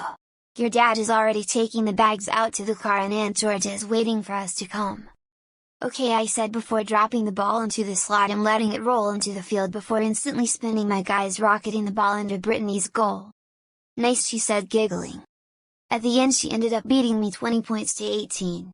I shook her hand and congratulated her on her victory. She pulled me into a big hug and started to tear up a little. "But now this means that you have to go," she said mournfully. "I'm sorry," I said, and before I realized it, I hugged her back. Mom came from behind me and put her hand on my shoulder. I knew it meant I had to go with her. I knew that Dad was probably already in the car waiting for us. "Bye," I said to Brittany. "Bye," she said, hugging me again before skipping off back to her room. I looked up to Mom as she smiled down to me. "Let's go, honey," Mom said, leading me out to the car. Aunt George's farm is located just 10 miles south of the Iowa and Missouri border. Her 2-story house sat in the middle of her 100-acre farm where she lived with her only daughter and my cousin Rebecca, who was now a senior in high school. My Uncle Tom died in an accident 2 years ago, leaving Aunt Georgia and Rebecca alone on the farm. As we arrived, Rebecca came to the car and greeted Mom and Dad. "And this must be Amanda," she said, smiling. She was told that I was being punished in the details about the punishment, but seeing me wearing the very girly attire made the punishment more real. I wanted to escape, but Mom forced me to walk into the house where Aunt Georgia sat at her dining room table putting candy into plastic eggs for tomorrow morning's party. "Oh my, Amanda, don't you look gorgeous in your adorable dress," Aunt Georgia said, standing up to give me a kiss and to get a good look on what her temporary niece looked like. I wanted to get away, but Mom chimed in and soon everyone was complimenting me on how pretty I was. I wanted to run away but I could not, and I was now stuck at what I thought was the full brunt of the punishment. But of course, there was another turn that I did not see coming. "So is Amanda entering the Spring Princess competition this year?" Aunt Georgia asked as she kept looking me up and down. "We don't have a proper Easter dress for her yet," Mom said. "That's one thing Gracie didn't have for us to borrow." I could see Aunt Georgia's eyes widen as she grinned from ear to ear. "Then I think it's time we got her one," she spoke. I stood in shock as the realization of their evil plan took place. Chapter 12, Shopping. Mom allowed me to wear girly jeans and a pink t-shirt before we headed to the mall. Even though I was happy to finally be out of a dress, it now felt weird to be wearing something as restricting as pants. I kept making sharp moves, still trying to feel the imaginary dress sway. I missed that part and found myself wanting that feeling back. We walked inside, and Aunt Georgia took us to a store called Carrie's Fashion, which from the outside of it looked like any little girl's dream. The display window was filled with mannequins dressed up in the most girlish clothes I ever seen. Above them hangers were hung with more dresses, each worse than the next. I looked over at Mom, who held a steady grip on my hand. I knew I was not going to get out of this, and I was now stuck going into a store that back home would get me a sissy for the rest of my life. Aunt Georgia explained to us that this store is owned by a friend of hers named Carrie. Mom approved and looked down at me. "Ready to pick out your new dress, sweetie?" she asked in her annoyingly sweet voice. I wanted to leave, but I was forced into the store and in the land of girly dreams. Racks of dresses were on display in the center of the store. On the walls every type of dress I could think of was hung there by size and by color. I wanted to go in to leave, but Mom held a grip on me as she and Aunt Georgia guided us to the front counter. "Georgia, nice to see you. How you are doing today?" the sales lady asked, coming around the corner and hugging her. The two seemed to be good friends who made me feel more about wanting to leave the shop. "So, who's this little cutie?" she asked, looking down at me. I did not say anything, hoping that Aunt Georgia would not introduce me as Adam. "This is my niece, Amanda," she said, patting me on the head. "We are here to find her address." I blushed and backed away as the lady walked around the counter. "Aw, she's adorable," she said, looking at me up and down. I tried to smile, but what came out was a mixture of a frown and a plea for help. "She's a tomboy," Aunt Georgia joked as she watched my face attempt the smile. "Doesn't worry, little one, we will take care of that right quick," the lady said as she took my hand to the wall of dresses and let me look at each one. "Any ideas on which kind of dress?" she asked, more to Aunt Georgia than to anyone. "Well, to tell you the truth, I don't know. I haven't seen Amanda in a dress for so long," Aunt Georgia said, smiling down at me. I wanted to crawl in a hole and hide for the rest of this vacation, but Mom and Aunt Georgia were standing in the way of the exits, trapping me in the store. Carrie led us to the racks of dresses in my size. Above the rack was a sign advertising Flower Girl Dress. "We mostly sell Flower Girl dresses for weddings," Carrie explained as she looked at them. "But we do carry some that would look great for the Easter Princess competition." I felt terror as the realization that I would soon be trying to wear one of these came into view. Carrie pulled some off the rack and put it up to me. "How about if you go try these on now and we will go from there?" she said, handing them to Mom. I followed Mom and Aunt Georgia to the dressing room, regretting every step I made towards it. The dressing room was in two parts. One part was where the family waited as the girl got changed, in the second part, Mom picked out the first dress and I was pushed inside. "I'll get the zipper for you when you come out," she yelled through the doorway. I rolled my eyes and took off the shirt and the pants. I wished I could have stayed in them forever, but I could not. I took in a deep breath and decided to look at the dress a little before putting it on. Doing this, I hoped that I could get over my fear of the dress and move on. It was a simple dress that Carrie had found on the discount rack. The top was purple with silky transparent sleeves that puffed up, capping the sleeve. Below the purple sash was a white skirt that flared out with netting to help make it look a little fuller. I slowly slipped it over my head and put my arms in the straps. Before walking out, I quickly spun around so that the dress would flare up. I truthfully missed that feeling, and I wished I could keep that feeling without the girly clothing. I walked out and stood at the doorway, making sure that Mom and Aunt Georgia were the only ones in the room. "You look beautiful," Mom said, standing up to help me out with the dress. She made me walk out a little before zipping up the dress. I prayed that the dress would be too small, but instead the zipper went up all the way and Mom announced that it was the perfect size. I did a slow spin for her and got the next dress. This dress was all white, and at the bottom of the skirt were little purple flowers. I quickly put that dress on, more hoping that I would not have to keep dressing up in these stupid dresses for exceptionally long. I walked out with the back zipper still undone at the same moment that Carrie came in with more dresses for me to try on. In surprise as she came in, I quickly tried to react and accidentally made the dress fall to the ground, showing of my light blue underwear. I was originally facing Carrie and she could easily see my very not female package as a little lump through the underwear. "You're not a girl, are you?" Carrie asked, leaning on the door frame. I quickly grabbed the dress and tried to put it back on as fast as I could, wishing that I had not have done that. All eyes were on me, and I was scared. I was so scared I could not breathe. I probably just screwed up big time and ended the friendship that Aunt Georgia had with Carrie. Mom and I were probably going to be thrown out of the store and possibly the mall. I regretted coming out of the room and wish I had stayed inside for the few seconds that it would have taken for Carrie to come in and give the two adults the clothes. I looked down, not wanting to see their faces, but I knew I had to sometime. I slowly looked up and at Carrie. She still leaned on the door frame. Her arms were crossed as she waited for me to answer. Mom and Aunt Georgia both looked at me, wondering if I was going to answer or not. "No ma'am," I said. I put my head back down, and this time the dress stayed on my shoulders, even though now I just wanted to get rid of it. I could hear Carrie slowly walk to the other adults and sit down on the bench next to me. "And why are you wearing a dress?" she asked. The way she asked surprised me, and I looked up to find her smiling sweetly at me. This was not what I imagined it would be like. Instead, she seemed more into the concept of boys wearing dresses, or at least me wearing them. "Amanda is being punished," Mom said, breaking the silence. I felt a little better that I did not have to explain why I was dressed like a girl. But now the reason was going to be leaked out to Carrie now.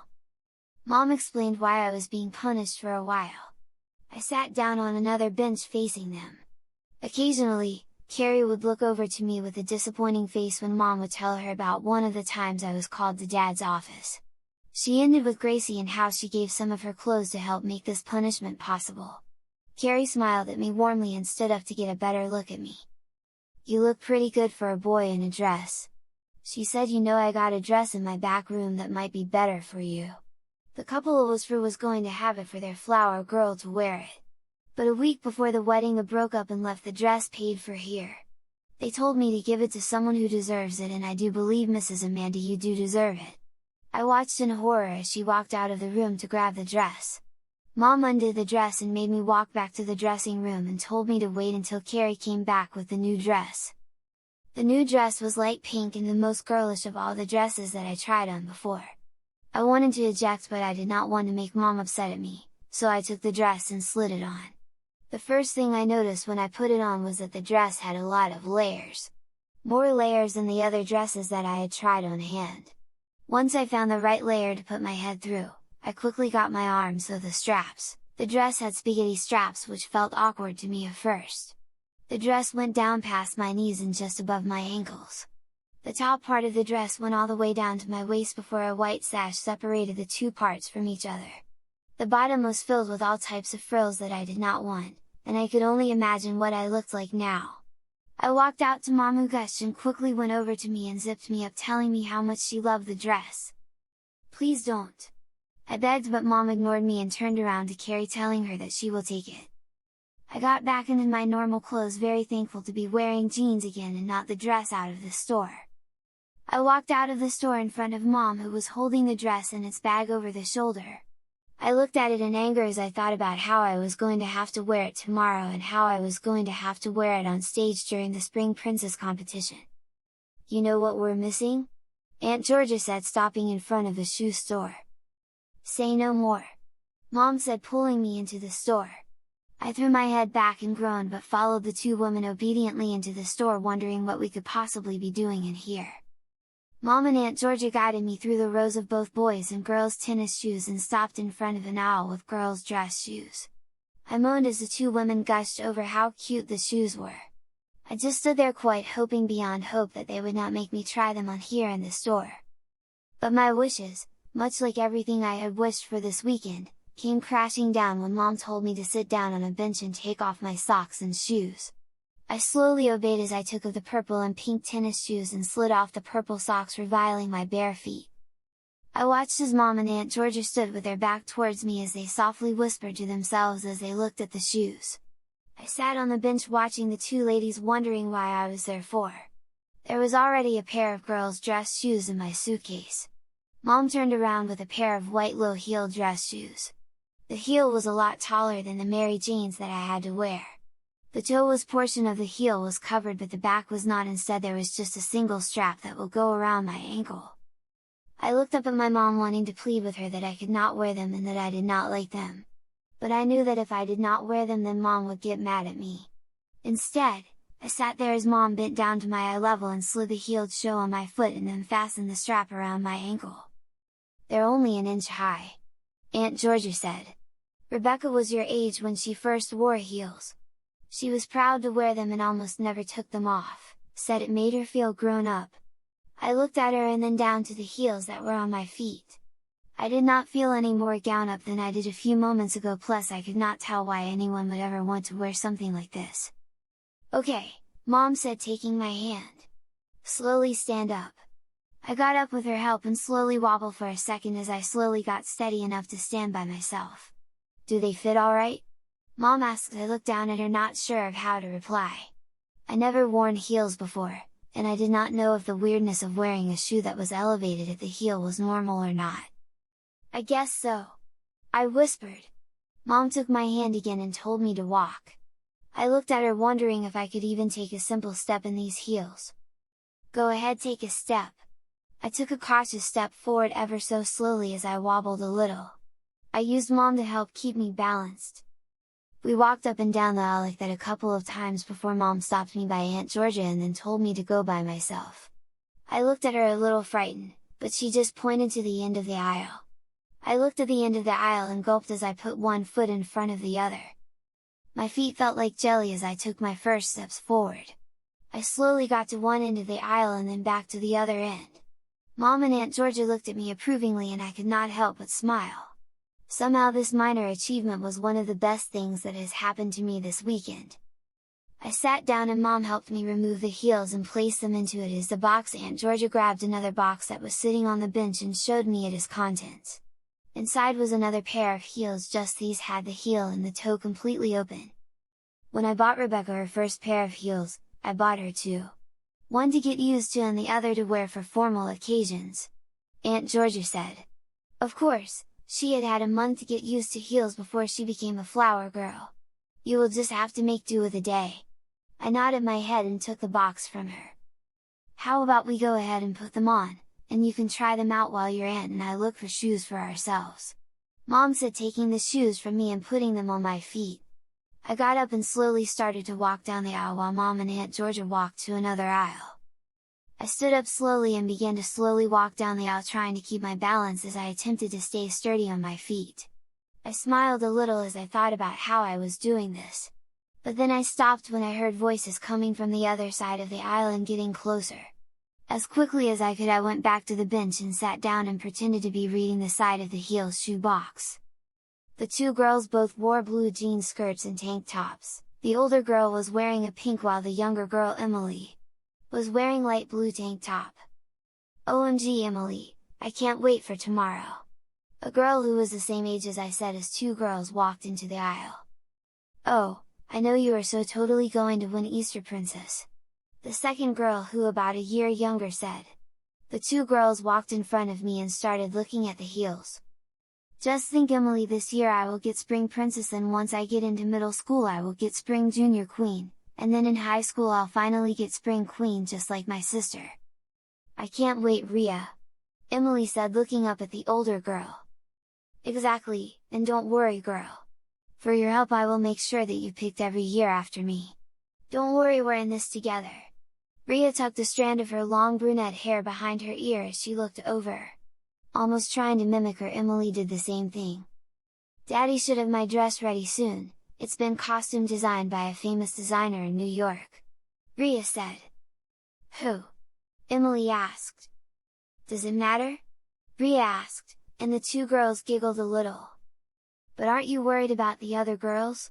Emily asked. Rhea looked over at Emily and let out a little giggle. "Girl, please! There is no competition!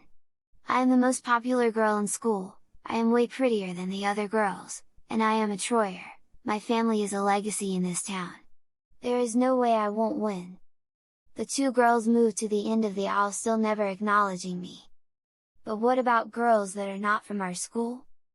"Who?" Rhea asked, stopping and looking at me. I stayed quiet and reread the sparse information on the side of the heel box. "That girl?" Rhea pointed at me and laughed. "I have never seen a girl that screams tomboy more than her. I mean, look at her generic pink shirt, short hair, and look at those heels that she is wearing, they're from the cheap rack." I tried to keep my cool as I pretended not to hear them and focus on the box. "I could beat her in an instant," Rhea said. "Hell, I bet she's probably got an old worn-out dress that her mommy's going to make her wear." Both the girls started to laugh as they left the aisle. I could hear them giggle all the way out of the store as I finally put down the box. I sighed a little bit and stood up and wobbled over to a mirror and looked at myself. I did look like a tomboy, and if I wanted to beat Rhea and Emily, then I was going to have to change that. I was going to have to forget about being Adam, the boy in a dress, and start being Amanda, the very girly girl. From that moment on I had a new mission. I had to beat both Rhea and Emily. Both Mom and Georgia came back to the aisle soon after. "Are you ready, Amanda?" Mom asked. I nodded my head yes. "Good, because your Aunt Helen and your cousin Ethan are at Georgia's house waiting on us." I stopped in my tracks. My heart started to beat faster in my chest. I had forgotten about them coming. Chapter 13 Family. I watched out of the window as Mom drove down the little country road to Aunt Georgia's house. Dust kicked up from the tires as gravel pelleted the side of the car. I watched out the window as fields flew past. But I could not focus on what was going on outside for long. I knew that once we got back to Aunt Georgia's house that Ethan was going to see me, and I had no idea how he was going to react. Ethan is 11 years old and next year will end middle school. I have always looked up to him. But now I was afraid to think about what he might say. I looked down at the heels that Mom made me wear out of the store and sighed. I know I had made the goal to beat Rhea and Emily in the Spring Princess contest, but suddenly now I started to rethink my plans.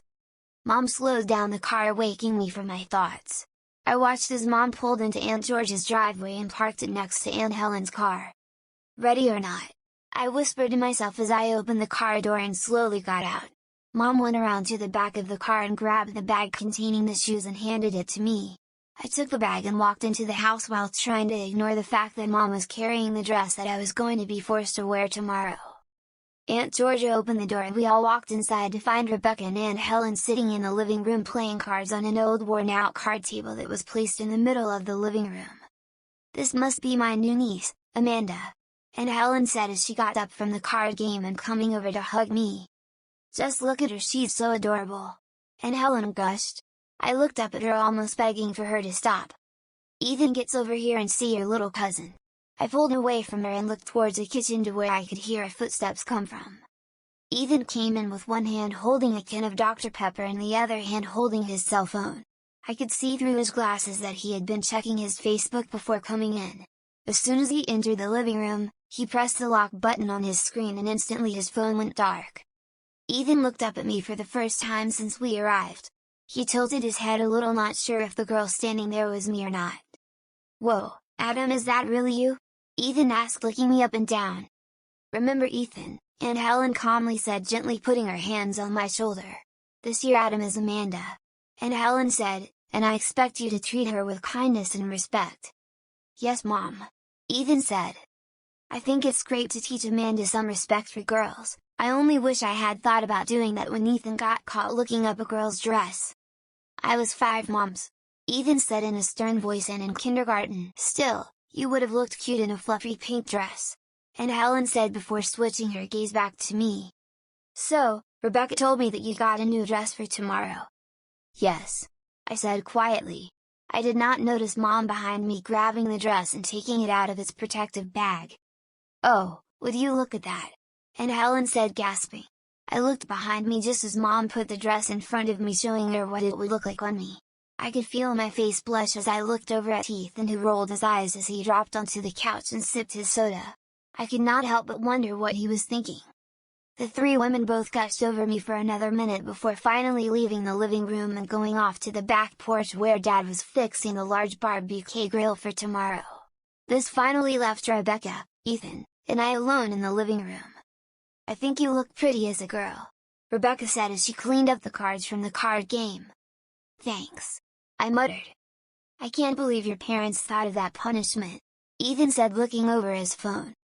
"It wasn't her parents," Rebecca corrected, "it was that girl in her class." "What was her name?" "Gracie," I muttered. Thinking back to that moment, it seemed odd to me that it had only been a few days ago that I had cut Gracie's hair. "So, my guess is that you like her," Rebecca said, prodding me with her finger. "No," I said. But I could tell Rebecca knew the truth. "Well, whatever the reason, I hope you learned your lesson," she said. "I have," I spoke. "Don't worry." "Good," Rebecca said, "I hope this one over here has learned his lesson about looking up my dress 6 years ago." Rebecca pointed over to Ethan, who looked up from his phone and through his teeth muttered, "I was in kindergarten." Chapter 13 Out to Eat. After an hour of the adults being gone, they finally came back inside and announced that we were headed to CJ's Steakhouse. As soon as they said that, my mouth started to water. Going to CJ's Steakhouse was one of the best things about coming here. "Just give me a minute to get ready," Rebecca said as she ran upstairs to her room. I looked over to Mom expecting her to make me wear something more girlish, but instead Mom was over by her two sisters talking. I tried to put out the idea that was in my head out of my mind.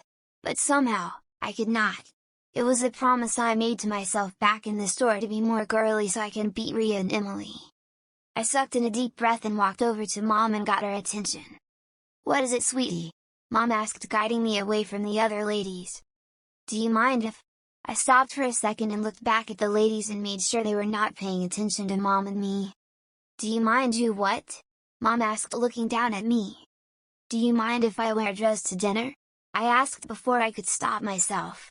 Mom looked at me and then back to the group of ladies. "You do know that wearing a dress tonight won't excuse you from getting off your punishment early, right?" "I know," I said, even though a small part of me hoped it would. "Rebecca washed the clothes that you wore during the past few days. They're up in the guest room. How about if you go upstairs and pick one out?" Mom said. I nodded my head and walked upstairs to the guest bedroom, where I found a laundry basket halfway filled with the girls' clothes that I had been wearing for the last few days. I took off the clothes I was wearing and dug through the clothes in the laundry basket and found the black dress I had worn on Thursday. I grabbed it and put it on without a second thought. It kind of amazed me that last time I was wearing this I was kicking and screaming at Mom to take it off me. Now I am totally comfortable in it. Honestly miss the open feeling that the dress gave me when it sways around my legs. I wish boys could wear them. I saw the tights I wore when I got to Aunt George's house, and I thought about wearing them, but then I decided not to. I knew that Mom was probably downstairs right now thinking this is a win, but I did not care. I needed to beat Rhea and Emily. I put the heels back onto my feet even though they were racing by this point. I tried to zip up the dress, but I could not reach the zipper, plus I did not know how to tie the sash. I decided to open the door and call out to Mom for help. I walked to the door and stopped. I started to have second thoughts about doing this. What was Ethan going to say when he saw that I was wearing a dress? Was he going to make stupid comments about me? Was this the end of our friendship? I sighed and turned the doorknob. He was going to see me in a dress tomorrow no matter what, so I might as well get it over with. I opened the door just as Ethan walked by from the bathroom. I looked at me in shock and I did the same. I held the unzipped dress over me, keeping it from falling like it did in Carrie shop. I felt like ducking back into the room and ripping the dress off and throwing it on the bed. But I could not move. I was scared too. I could not tell by Ethan's reaction if he was mad or not. I started to back up and close the door, but Ethan stopped the door from closing. I looked down and kept backing up. But Ethan stopped me. "You look great," he said, putting his hand on my shoulder. "Don't worry, I won't make fun of you." I did not know how I could trust him, but somehow, I knew. "What do you think?" I asked shyly. Ethan looked me up and down. "Not bad," he spoke. "Did your mom make you wear a dress for dinner tonight?" "No," I admitted. "It was my idea to wear a dress to dinner." "Well, you're lucky," Ethan said. "Mom just told me to come up here to put on my stupid sweater that she got me just for tonight," Ethan said, going around me to grab his suitcase. "Trust me, I'm jealous. I would give anything to wear a short-sleeve dress instead of a heavy long-sleeve sweater." "Then you can have it," I said jokingly. Ethan looked at me and grinned. "Nah, it's your punishment, not mine," he said as he started rummaging through his bag. He grabbed his sweater and walked out of the room, only stopping for a second. "Besides, I would look very good in one since I have a buzzed chew tee," he said, pointing up to his head. I laughed a little, thinking about him wearing a dress. Ethan came from behind me and took the two parts of the unzipped dress. I forgot it was still unzipped. "Here, figured you needed help," he spoke. "No problem," Ethan said, shrugging. "My mom a few times has me help her zip her dress up or tie a sash occasionally. Honestly, I do not get why girls wear clothing that requires two people to help them wear it. It makes them look cute," I said, shrugging before walking out of the room as Ethan stayed in the room to change. CJ's Steakhouse was in a part of town that tourists never visit. The small restaurant was located off Main Street, and unless you were looking for a simple storefront design, most likely you would overlook this small town gem. Our large group went into the main entrance and waited until the restaurant staff were able to push a few tables together. We were led to a large table in a side room. I looked around as we walked. A few days ago, I would have been terrified to be wearing the dress in front of them, but now wearing a dress almost seemed natural for me. The adults sat on one end of the table while his kids sat on the other. I sat next to Ethan and Rebecca and looked down at the menu that was put in front of me. "And what would you like to drink, ma'am?" I heard the waiter ask, but it was only until Ethan elbowed me before I noticed he was talking to me. "Dr. Pepper," I said softly. The waiter nodded his head and walked off to collect our drinks. "Still not used to the new pronouns?"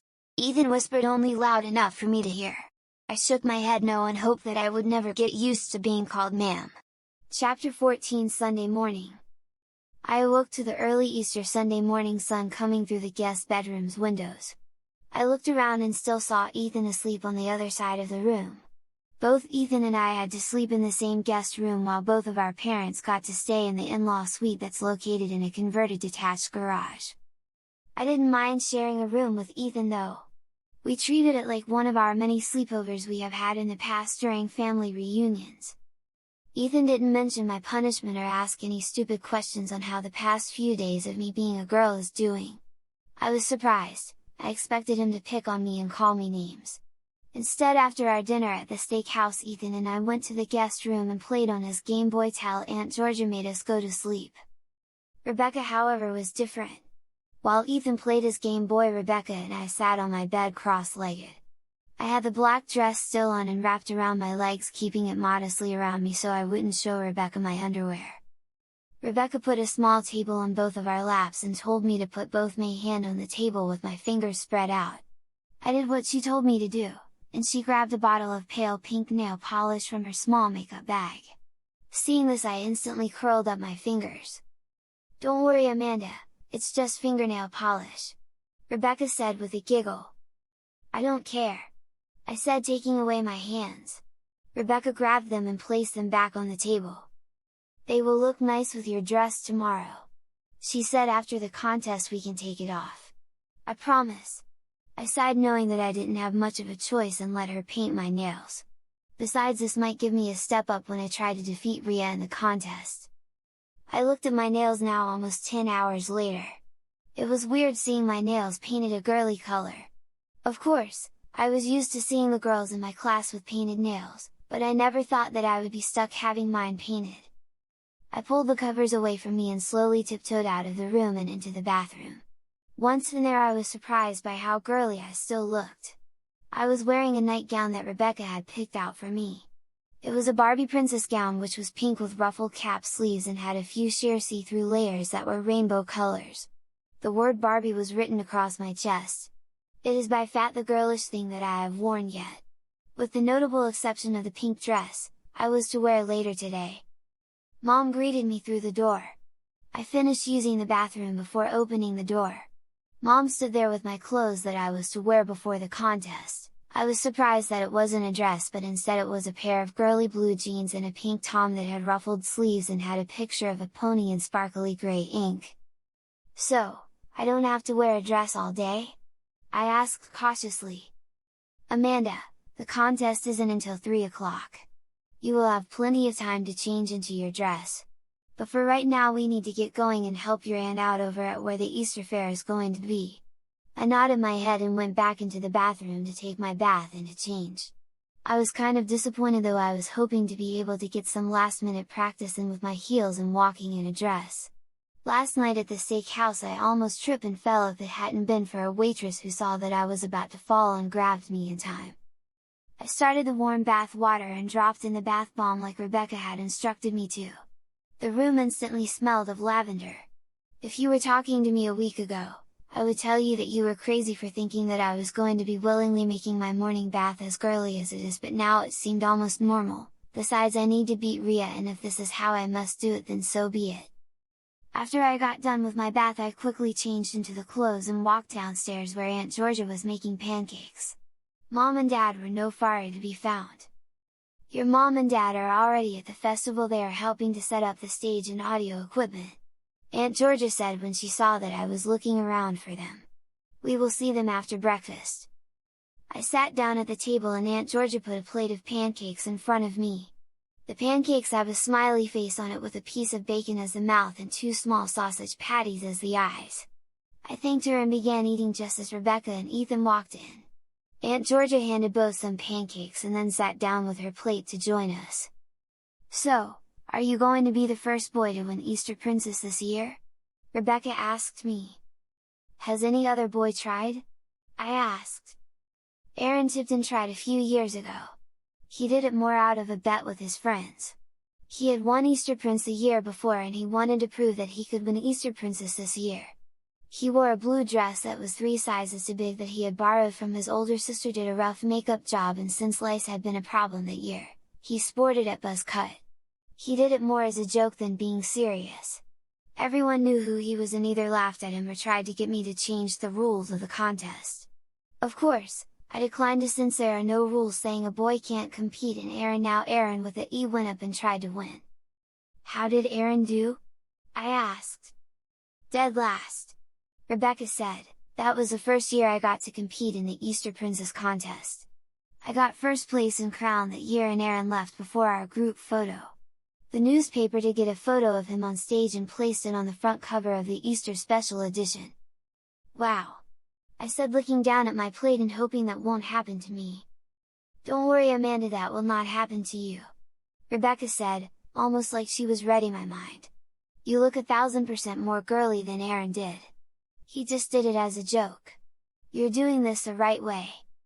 "I hope so," I said, feeling the butterflies start to form inside of me. "I really hope so." Chapter 16, Setting Up and Getting Ready. Ethan, Rebecca, and I sat in the bed of Aunt George's pickup truck as she drove us out to where the carnival is. I watched as dust came up from the tires as we rocked down the road, hitting almost every pothole. I was both excited that I was going and kind of scared. I don't know what to expect. Most of the kids my age that will be here won't recognize me. Since I'm only interact with them once a year, I know they won't call me out for being a girl this year. But the fear remained. Aunt Georgia stopped her car in the makeshift parking lot that was one of her corn fields. As we got off her truck, she handed us a case of water and instructed us to deliver them to the stage. I followed Ethan as I looked around at the area. When Aunt Georgia first started hosting the Easter Carnival, it was nothing more than a few arts and crafts stations for kids and an Easter egg hunt. Now it was what more than that. A local business that rents out carnival rides volunteer their rides every year so they can test them after the long Missouri winters. They can also use this to train their new carnies. Since then, it has been getting bigger and bigger to the point that people come from across the state just to go to it. The makeshift stage where the contest was to be held was on top of 2 of my aunt's flatbed semi-trailers that were parked end to end. A box semi-trailer was behind them and painted on it was a pink Easter bunny with the words Easter Fair on it. There are doors cut out on the side of it so people could go from backstage to the stage without having to climb up the outside of the trailer. Everything must be movable. In a few months everything on this field will be gone and corn will start to grow just in time for Aunt Georgia to host a Halloween fair complete with a corn maze in this very field. There's never a dull moment at Aunt Georgia's farm. After an hour of working, Rebecca called me over so I can start getting ready for the Easter Princess contest. We went into a small room located inside the back of the van trailer where the pink dress was already hung up on a shelf. Mom was already inside sitting at a small desk. Next to her was a pair of white lace tights and 2 heels that Aunt Georgia bought for me. I sighed a little bit as I realized that this was it. The last few days of the punishment has reached its height. I could have never predicted that I would be stuck being in the Easter Princess contest as a girl. But here I am sucking in a deep breath watching Mom as she took the dress off the hanger and instructed me to get undressed. I did as I was told, and Mom started to roll up the tights and waited for me to be ready. I sat down on a bench and took the tights and put them up on both of my feet as I did. Mom got the dress ready for me to put it on. On Thursday I fought to not wear a dress, now here I am willingly putting on one of the girlish dresses I have ever seen any girl wear. Ever. Mom zipped up the dress and tied a bow in the back. I looked in a small mirror on the wall and the girl in the reflection looked back at me. I still can't believe that the girl is me.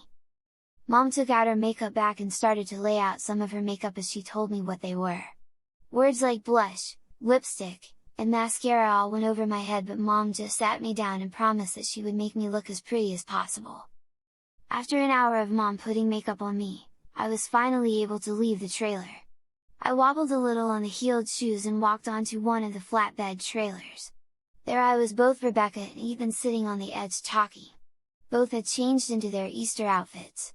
Ethan was wearing a light blue shirt with a black sweater vest and black slacks, while Rebecca was wearing a black and yellow sleeveless dress with a sunflower print all over the skirt of the dress. "Hey!" I said, getting their attention. Rebecca was the first to look up, and when she did, her face lit up. "You look amazing!" she said, getting from the edge and coming around to see me from different angles. "Oh, my goodness, I love the dress!" "Thanks!" I said shyly. Ethan followed her up and looked at me up and down. "Looks nice," he said before playing his game. "With that dress you will be for sure the winner," Rebecca continued. "I can't wait." I sighed a little as I realized that I couldn't wait either. There is no way I couldn't lose to Rhea at the contest. I looked around as people started to show up. Some of them were already picking what seat on the bleachers they were going to be sitting. Behind them I could see rides were still running, and I couldn't wait to get out of this dress and ride them afterwards. A voice came from left-hand side of the stage that surprised me. I looked in the direction of the voice and saw her. "Amanda, it is you." Chapter 17, Easter Prince. Brittany ran over to me and hugged me as tightly as she could, while also loudly explaining to me how much she had missed me at her party last night. I did my best to match her excitement, and finally she let go of me. "I want you there next year!" Brittany exclaimed. "We're going to have so much fun!" "Sure!" I said, forgetting momentarily that by the time I come back here next year I will be back to wearing boy clothes and going by Adam again. "So do you like my dress?" Brittany asked as she started to walk like she was supermodel. Brittany was wearing a light green dress with transparent lace sleeves. Her dress went down a little past her knees, with the skirt being puffed out by netting. She wore white tights with green-heeled shoes that were a little taller than mine. She also had earrings in her ears that had little green diamond studs. Her hair was in a messy bun behind her head. "You look nice," I said with a little smile. Dressed up, she was even more pretty than most of the kids in my school, even Gracie. "Well, you look nice too," Brittany said as she followed my lead and sat down next to me in the front row of chairs. Over the loudspeaker we could hear the call go out for the Easter Prince contest. I looked around as boys my age walked sheepishly to the stage with their parents following them. I can still remember going up there with my mom practically pushing me up those steps 2 years ago. The 5 boys stood awkwardly as they stood front and center on the stage as the mayor of the town introduced them one by one. After each boy was introduced, the crowd would politely clap their hands. All of them looked like they didn't want to be here.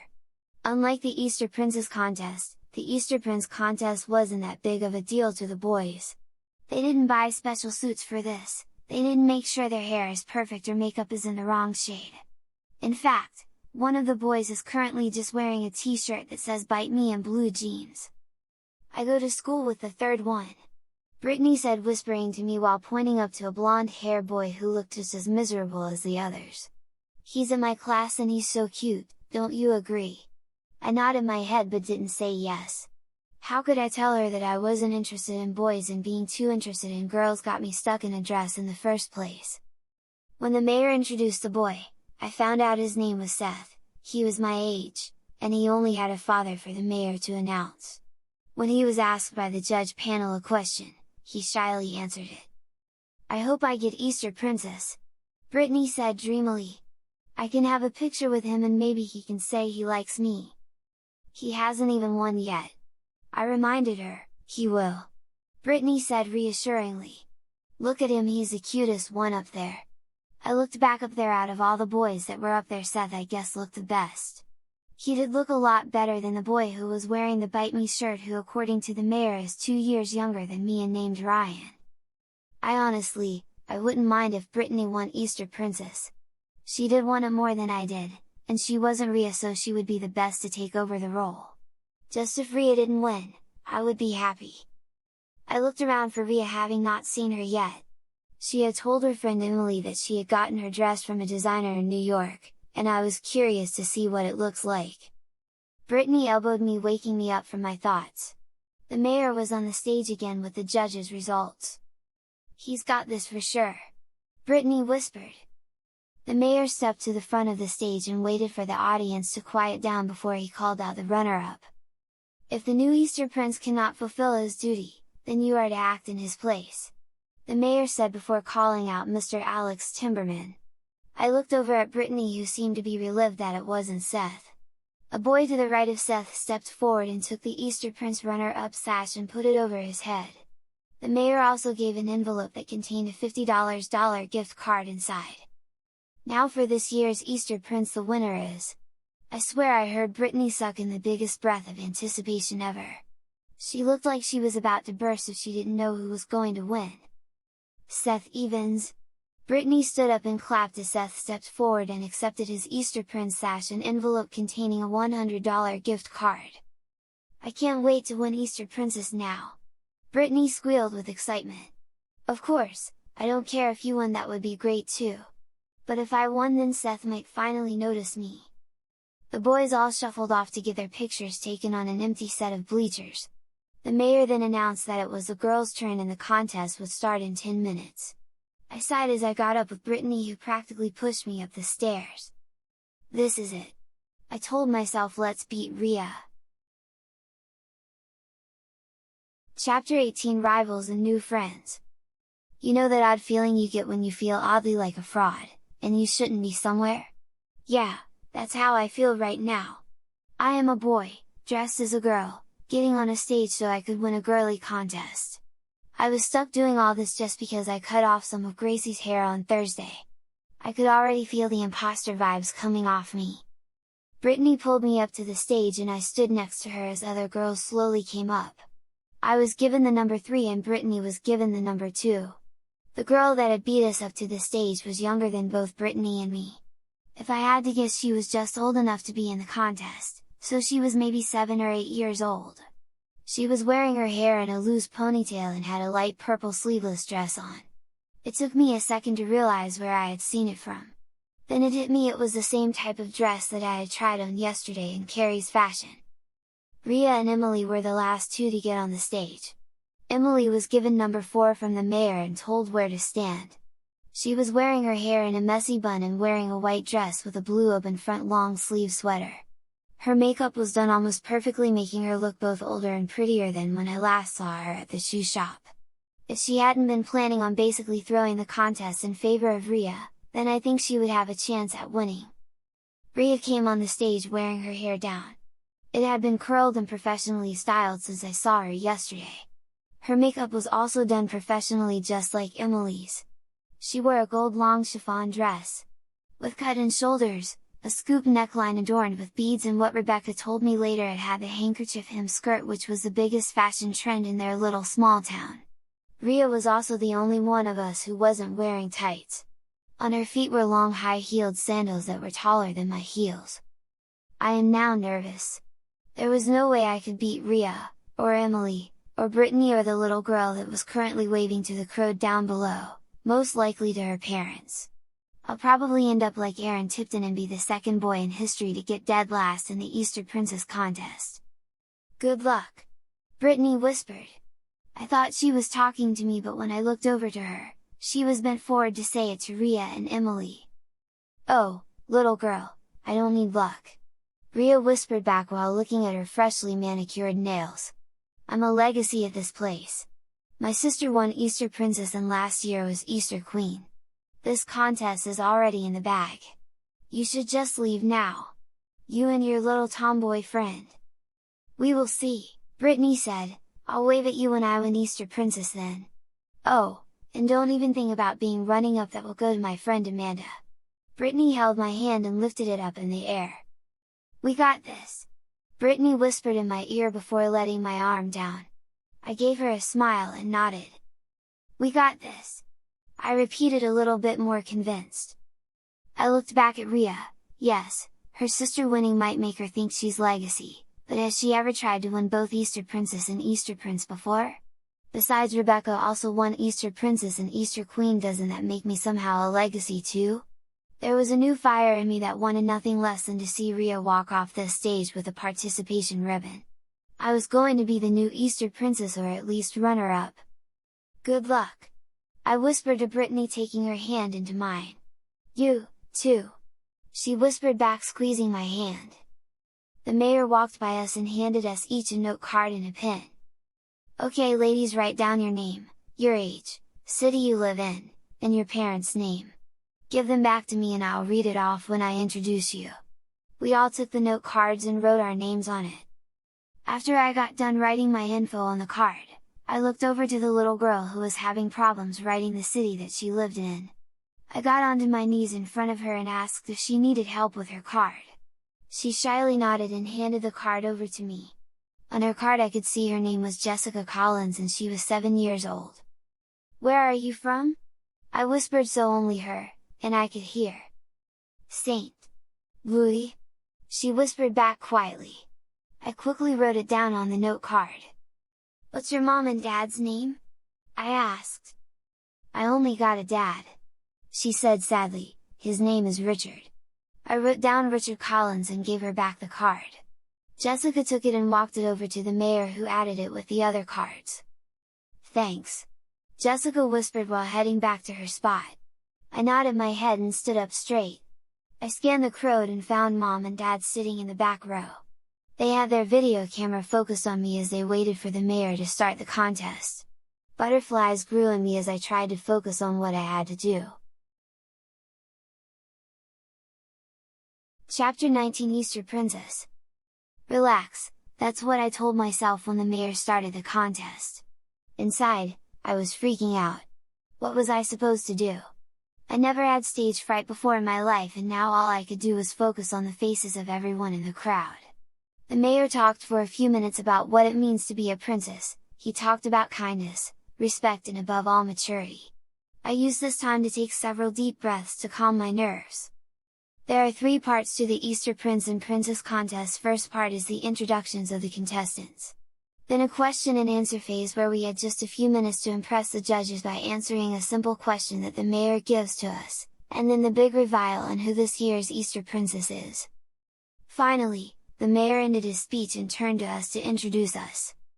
Ladies and gentlemen, I present to you this year's Easter Princess contestants. The crowd clapped and I could hear my dad yell out Amanda's name while cheering. First, we got Jessica Collins. She is 7 years old, she lives in the great city of St. Louis, Missouri, and she is the daughter of Richard Collins. Jessica stepped forward and did a little curtsy and stepped back. In the middle of the crowd a man yelled out, "Go Jessica!" Jessica's cheeks turned red with embarrassment. I could only guess that the man was Jessica's dad. The mayor then stopped in front of Brittany. Next is Brittany Smith. She just turned 10 years old yesterday. She lives in Grantville just south of here and she is the daughter of Abby Smith. Again, the crowd cheered, and Brittany walked forward and did her little curtsy. Just as Jessica's dad did, Brittany's mom stood up and yelled, "Go Brittany!" The mayor got to me and flipped the card over to my information. Next is Amanda Trenton. She is 10 years old, from Indianapolis, Indiana, and the daughter of Kevin and Nicole Trenton. The crowd clapped and this time my mom and dad both stood up and cheered my name. I stepped forward and did a small curtsy. I quietly thanked myself for listening to Rebecca as she taught me to do that last night. Next, we have Emily Jacobs. Emily is from here, she is 8 years old, and is the daughter of Emma and Bridget Jacobs. The crowd again clapped and Emily's 2 moms stood up and cheered. Emily did her curtsy and waved to the audience. Finally, we have Rhea Galloway. She is 10 years old, she is also from here, and she is the daughter of Matthew and Trinity Galloway. The crowd cheered but her parents didn't do anything extra. Almost like her parents weren't there. Rhea stepped forward and waved, not even bothering to do a curtsy. She looked over to Brittany and smirked as she stepped back. The mayor then walked back over to Jessica. I could tell Jessica was nervous when she saw the mayor walking over to her. "You got this!" I heard Brittany whisper to her. Jessica gave Brittany an uneasy smile and a small nod. The mayor bent down to be Brittany's height. "So, Brittany, can you tell the audience here what your favorite color is?" The mayor pointed the mic at Brittany, who shyly said a faint purple. "And why is purple your favorite color?" the mayor asked. "Because it's pretty," Brittany said, smiling a little. The crowd laughed at her response, which made her laugh a little too. "So, Brittany, What do you like doing for fun? Play with my dog, she said a little easier. Oh, and what's your dog's name? Peanut. And what type of dog is Peanut? A big one. The crow laughed. Alright, the mayor said, chuckling. Let's give a big round of applause to Jessica Collins. The crow clapped and Jessica did a little curtsy and wake. The mayor went over to Brittany and bent down to her level. Brittany put her hands behind her back and smiled at the crow down below. So, Brittany, yesterday was your birthday? What did you do? We stayed at a hotel and had a swim party at the pool. And what was your favorite gift? A karaoke machine. And what did you sing first with your karaoke machine? Let It Go, Brittany said. Can you sing it for us? The mayor motioned for the crow to start cheering. Brittany sighed a little and took the mic from the mayor and sang the chorus of Let It Go. The crow clapped. That Brittany Smith, everyone! The mayor said once Brittany gave him back the microphone. The crowd cheered and Brittany was all smiles. The mayor then came over to me. I sucked in a deep breath as I thought about what I was going to say. Last time I was on the stage I was asked which baseball team I liked the most and then spent the next few minutes trying to explain why I like the Chicago Cubs more than the St. Louis Cardinals. Apparently when you are in Missouri you better cheer on the Cardinals. So, Amanda, you are from Indiana? Must have been a long trip to get over to our small town. It was. I squeaked out. I was more nervous than I had expected to be. So, what's the best thing about Indianapolis? I wanted to say the Colts, but what came out was unintelligible squeak. I looked over to my parents and then to the mic. I was panicking. I thought about running off the stage.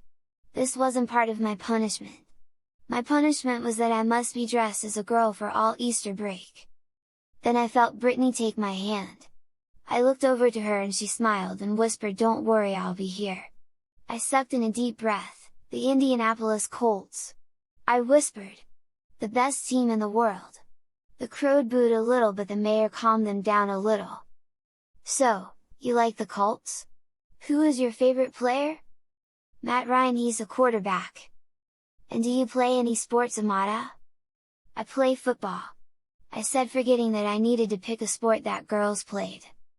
Oh, is it a girls' team or both boys and girls? Mostly all boys, I replied.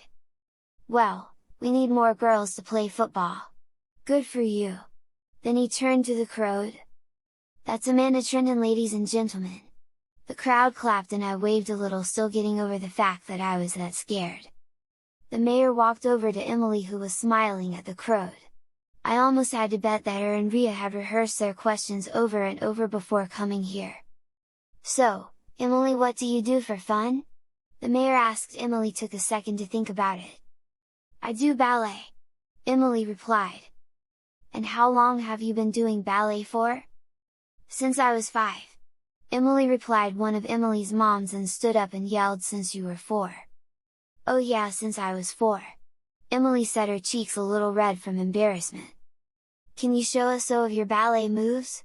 The mayor asked while motioning the crowd to cheer for her. Yes, she said before walking over to center stage and performing what I guess is a ballet move. Brittany leaned over close to me and whispered. I'm in ballet too. That's basic stuff. I didn't say anything in reply. I figured Emily was downplaying her abilities to make Rhea look better. Very nice, the mayor said once she was done. That's Emily Jacobs, everyone. The crowd waved and Rhea gave a small curtsy to the crowd. The mayor then went over to Rhea. Rhea looked at us and smirked a little as she stepped forward. I knew that she had been practicing for this for a while. How are you doing, Mr. Mayor? Rhea asked. I'm doing well, thanks for asking, the mayor replied. I kicked myself in the butt for not thinking about asking the mayor how he was. This made Rhea look extremely likable. So, Rhea, what do you want to be when you grow up? I wanted to be a doctor just like my mom, Rhea said. It's so rewarding to know that she helps save lives every day. That is a good choice. In the meantime, what do you do for fun? Swimming, she replied. I'm on the girls' dive and swim team at my school. She looked over at me. I knew that she clarified that she was on the girls' team to make the fact that I said that I was a girl on a boys' team sound ridiculous. "Well, that sounds wonderful," the mayor said. Then he turned to the crowd. "Give it up for Rhea." Rhea stepped forward and did a curtsy as she waved to the crowd. "Thank you all," she said before going back to the line of girls. "Dang, she's good," Amanda whispered. I nodded in agreement. There was no way my pathetic performance could have topped Rhea's. She had this contest in the bag. I know for a fact that I lost. "Ladies and gentlemen, let's give the judges a minute to go over the score." He pointed over to the judges who were talking to themselves. "Just as a reminder, the Easter King and Queen contest will be next, so be sure to stick around and support them." "That was great," Brittany whispered chipperly in my ear. "I hope I get it." "Me too," I said back. Brittany was now the only hope to beating Rhea. "Princess Brittany! Can you imagine?" Brittany said. "I can't wait until I get to have my picture taken with Seth and everything. I swear if this was a cartoon she would have fluttered up to the ceiling." The mayor got back on stage and the five of us straightened up as the mayor took out a white envelope that contained the results. "I now have the results from the judges," the mayor said. He took out a piece of paper that was marked runner-up. "The runner-up is…" The mayor stopped for a second to give a dramatic pause. My heart thumped as I sat on pins and needles of who this might be. The suspense was starting to kill me. "Please don't be Rhea," I said to myself. "Please don't be Rhea." The runner-up is Brittany Smith. I looked over to Brittany expecting her to be disappointed, but instead I saw her jump up and down and run over to the mayor and give him a big hug before taking the sash and the gift card for $50. I was both happy for her and disappointed. Now there was no one to beat Rhea. Rhea was clearly better than Emily, Jessica, or me. I had to face the facts and watch Rhea win. "Now for this year's Easter Princess," the mayor said, interrupting my thoughts. I agreed to myself that if Rhea won, I would at least look happy for her. I mean, what did I care?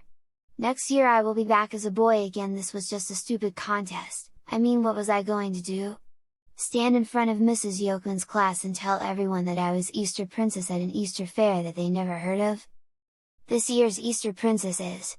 I held my breath hoping that it would at least be Jessica. She deserved it more than I did. I looked over to Rhea, who had already stepped forward to accept her tiara and sash. I honestly didn't hear the mayor say a name. I just heard him not say Jessica's name. I looked over to Rhea expecting her to have won. But she just looked at me and snarled. She and Emily both looked mad. Then I felt Brittany hug me from behind. "What are you doing?" she asked. "You won! You are the Easter Princess!" I looked at her with shock as I took a wobbly step forward to accept the sash, and the $100 gift card. A girl about a year older than me wearing a light blue dress and a sash that said Easter Princess with the previous year imprinted on it then came up to me and put a tiara on my head. The crowd clapped as I stood there in a fog. I didn't expect to win. In fact, I don't know how I won. I did everything wrong. "You got to be kidding me!" Rhea hissed loudly. I looked behind me at Rhea. So did everyone else. Seriously, she gets to be Easter Princess? Chapter 20, A Real Princess. "You got to be kidding me!" Rhea hissed loudly. I looked behind me at Rhea. So did everyone else. Seriously, she gets to be Easter Princess? Rhea stomped up to the front of the stage where I was. "That's who the judges picked," the mayor said, showing her the card. In the middle of the note card in handwritten letters said Amanda on it. "Why? What makes her so much better than I am? I am the prettiest here.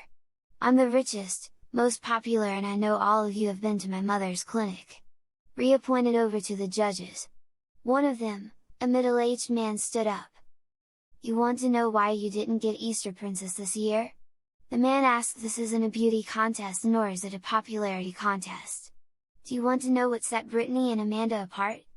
I looked over to Rhea, who stood there motionless. I could tell that she wasn't used to anyone telling her off like this. Before the contest we saw Amanda help Jessica with her card. During the contest we saw Brittany encouraging Amanda after she froze. We look at actions done in this contest: kindness, consideration, and selflessness. This is something these two girls have done. I smiled a little. I didn't know that anyone had seen me helping Jessica out. Rhea turned around and stomped off the stage. Her hands were balled up in fists as she walked by me. "Just wait until I find dirt on you, tomboy. If I can't win Easter Princess, then I can blackmail you into giving me the title." She hissed to me so low only her and I could hear. I felt threatened for a second until Emily came behind me. "Sorry about Rhea," she said, holding out her hand. "I was hoping you would win. Someone needed to teach her a lesson. You did great, Princess."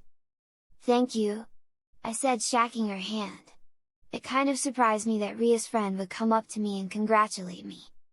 Brittany grabbed me out of my thoughts and guided me off the stage into a set of empty bleachers. "It's time to get you pictures taken. You lucky you get to have your picture taken with Seth." I followed her lead and then got up onto the bleachers. Mom came up and made a few adjustments to me and then helped me find a good pose to sit in. I then was blinded by 10 of cameras going off. "So how much longer until I can ride the rides?" I asked Mom when it was time for Seth to join me on the bleachers. "You will have to wait for the Easter King and Queen contest to be over," Mom said. "And then you will have to get changed." I nodded my head as Seth sat down next to me. He didn't say anything. Like me 2 years ago, he seemed a little uncomfortable getting his photo taken and getting all this attention. I looked over to Brittany, who was watching me with envy. I didn't know if she was envy over that fact that I got Easter Princess or the face that I am over here sitting with her crush. Once I was finally allowed to leave bleachers, I went over to Brittany and this time I was the one to hug her. "Thank you for your help," I whispered in her ear. "You're welcome," she replied, hugging me tighter. "Since being on this punishment, this is the happiest moment of the punishment. This is the happiest moment of my life. It didn't matter that I was wearing a dress, or that I had just won a very girly contest, but that I had made a new best friend that would next dare me to do something stupid. So, I got a surprise for you two girls," Mom said, interrupting Brittany and I. "Tonight, you, Brittany, Ethan, and Rebecca are going to the cabin to spend the night. That way you can play in the creek and hang out with your cousins." Both Brittany and I looked at each other and squealed with excitement.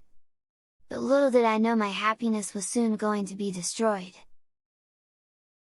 Chapter 21: The Carnival. It took another 2 hours of watching the Easter King and Queen contest and taking pictures with the King and Queen that I was finally allowed to go back to the backstage office to change. Once I got in there, I saw that Mom had already had a change of clothes picked out for me. Next to it was my school's book bag. I opened it up to see Mom had put my clothes to wear at the cabin inside. After getting Brittany's help unzipping the dress, I pulled it up and over my head and pulled off the tights, just leaving me wearing the pair of panties. I quickly grabbed the pair of purple shorts that Mom had set out for me and slid them on. Next, I put on a black spaghetti strap tank top. I then undid the straps to a pair of black sandals and put them onto my feet, making sure that the strap that goes over my foot was on correctly. I looked at the girl in the mirror. She was still smiling that she had beat Rhea and had gotten Easter Princess. She was happier than I was when I had won Easter Prince 2 years ago. Brittany knocked me out of my thoughts as she knocked on the door for me to hurry up. "Coming!" I yelled as I finished looking myself over in the mirror one last time. I opened the door just in time to see Brittany putting her long hair into a ponytail. She is wearing blue jean shorts and a pink t-shirt with a ballerina on it. "So, are you ready to ride the rides?" Brittany asked as soon as she saw me. "Your dad says we have 2 hours to be on them before your cousin takes us up to their cabin." "I'm ready," I said, closing the door. "I just need to put this in a safe spot." I held up my book bag and put it under a small desk, hoping that would be enough that no one would steal it. "Let's go," I said, running out of the trailer with Brittany following me. I ran down the stairs and all the way to where the rides were operating. Because I am the princess and Brittany is the runner-up, both her and I got free passes to ride the rides and priority line jumping. Both of us ran to the Comet Plunge, a spaceship-themed ride that had passengers spinning around in the air. "Are you sure you're up to this?" I asked Brittany. Brittany just looked at me and smiled. "Please, I went to Six Flags and rode bigger rides this. I nodded, not wanting to tell her that I was kind of scared to be riding on this ride. Brittany and I showed off our badges to the carny and we both boarded one of the rocket-shaped cars. "You're scared, aren't you?" Brittany asked.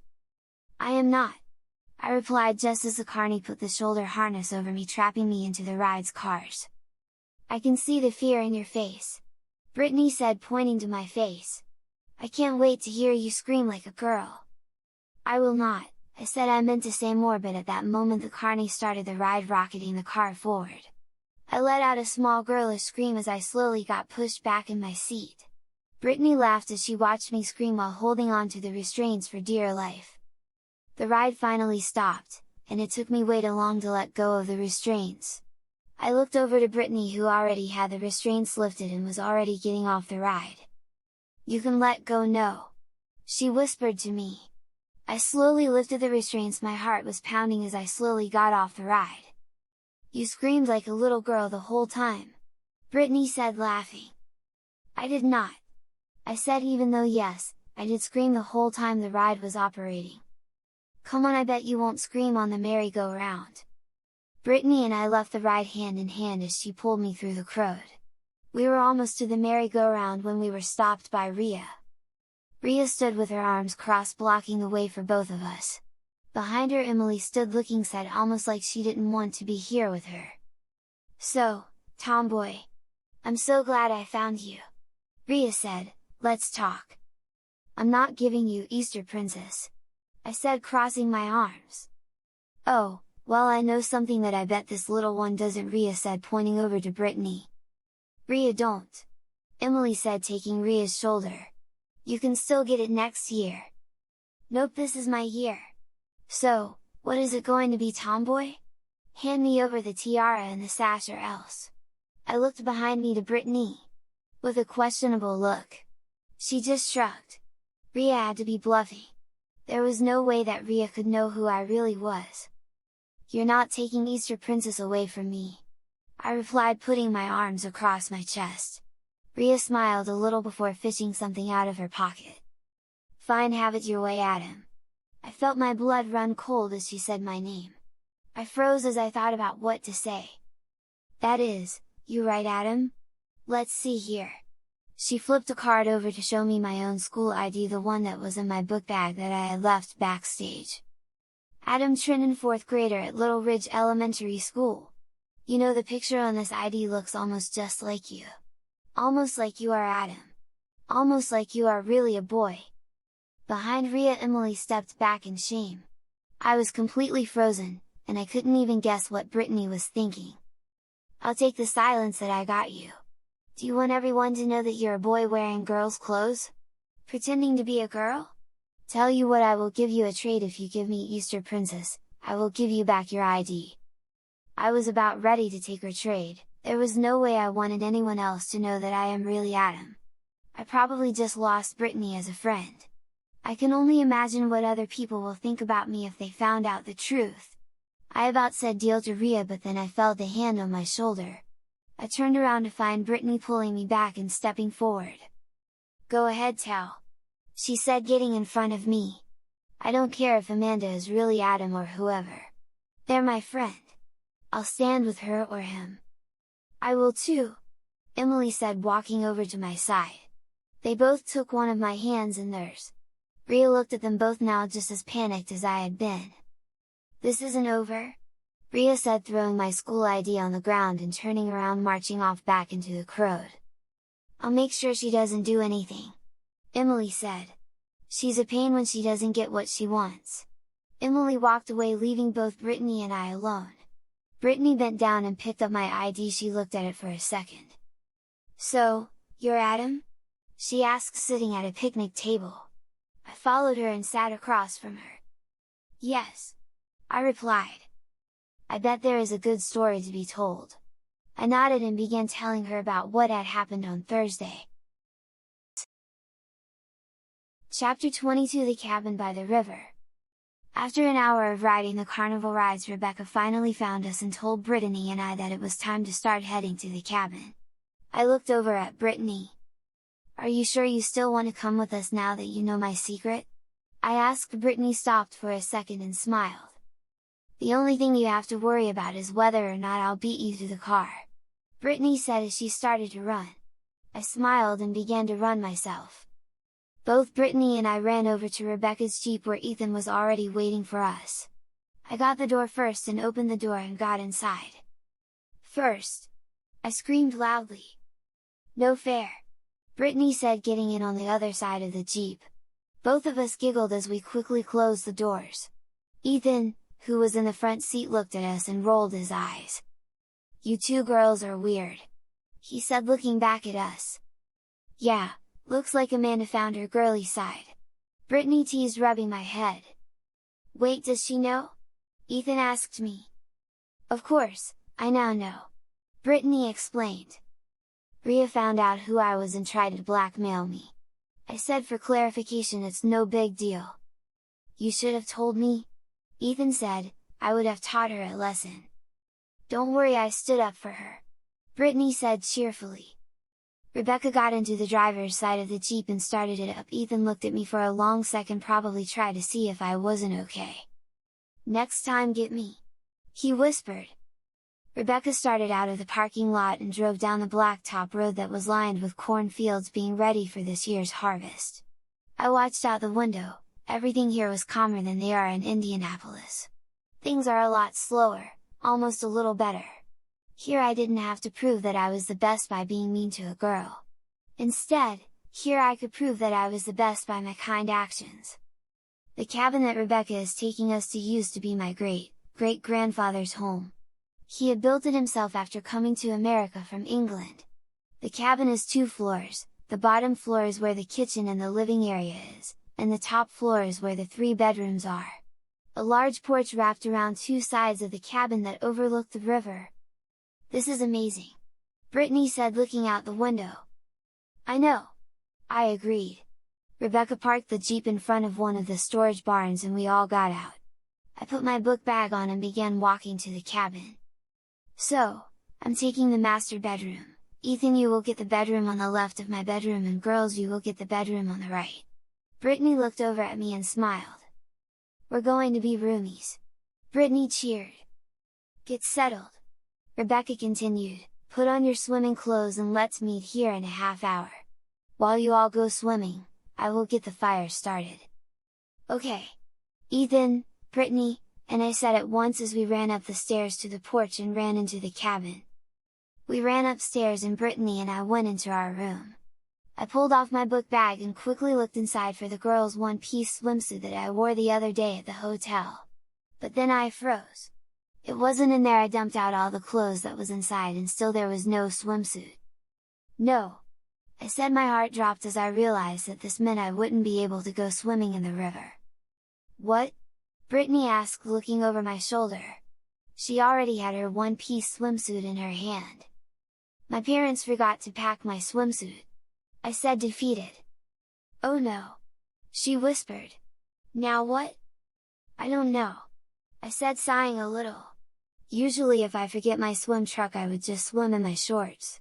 But I can't with these, they aren't mine. I looked around the room, defeated. But stopped when I saw a small plastic bag sitting on one of the end tables. I got up from the bed and picked up the bag. On it there was a note card that said Amanda in big words. I opened the bag cautiously and looked inside. "What is this?" I asked, pulling out one of the contents of the bag. "It's a bikini top," Brittany said. Her eyes widened as she grabbed the bag from me and pulled out the bikini bottoms that were also in the bag. "It's your very first bikini," Bethany cheered. "The bikini has pink and blue tie-dye that has cross-back spaghetti straps." "No!" I said. "No, no, no, no, no! I can't wear a bikini, that's just too weird." "No, it's not," Brittany said. "Go and try it on." "It's too," I began to say, but Brittany stopped me. "If you're going to say it's too girly, may I remind you that you did compete in the Easter Princess contest wearing a fluffy pink dress. She did have me there." I sighed and got up from the bed.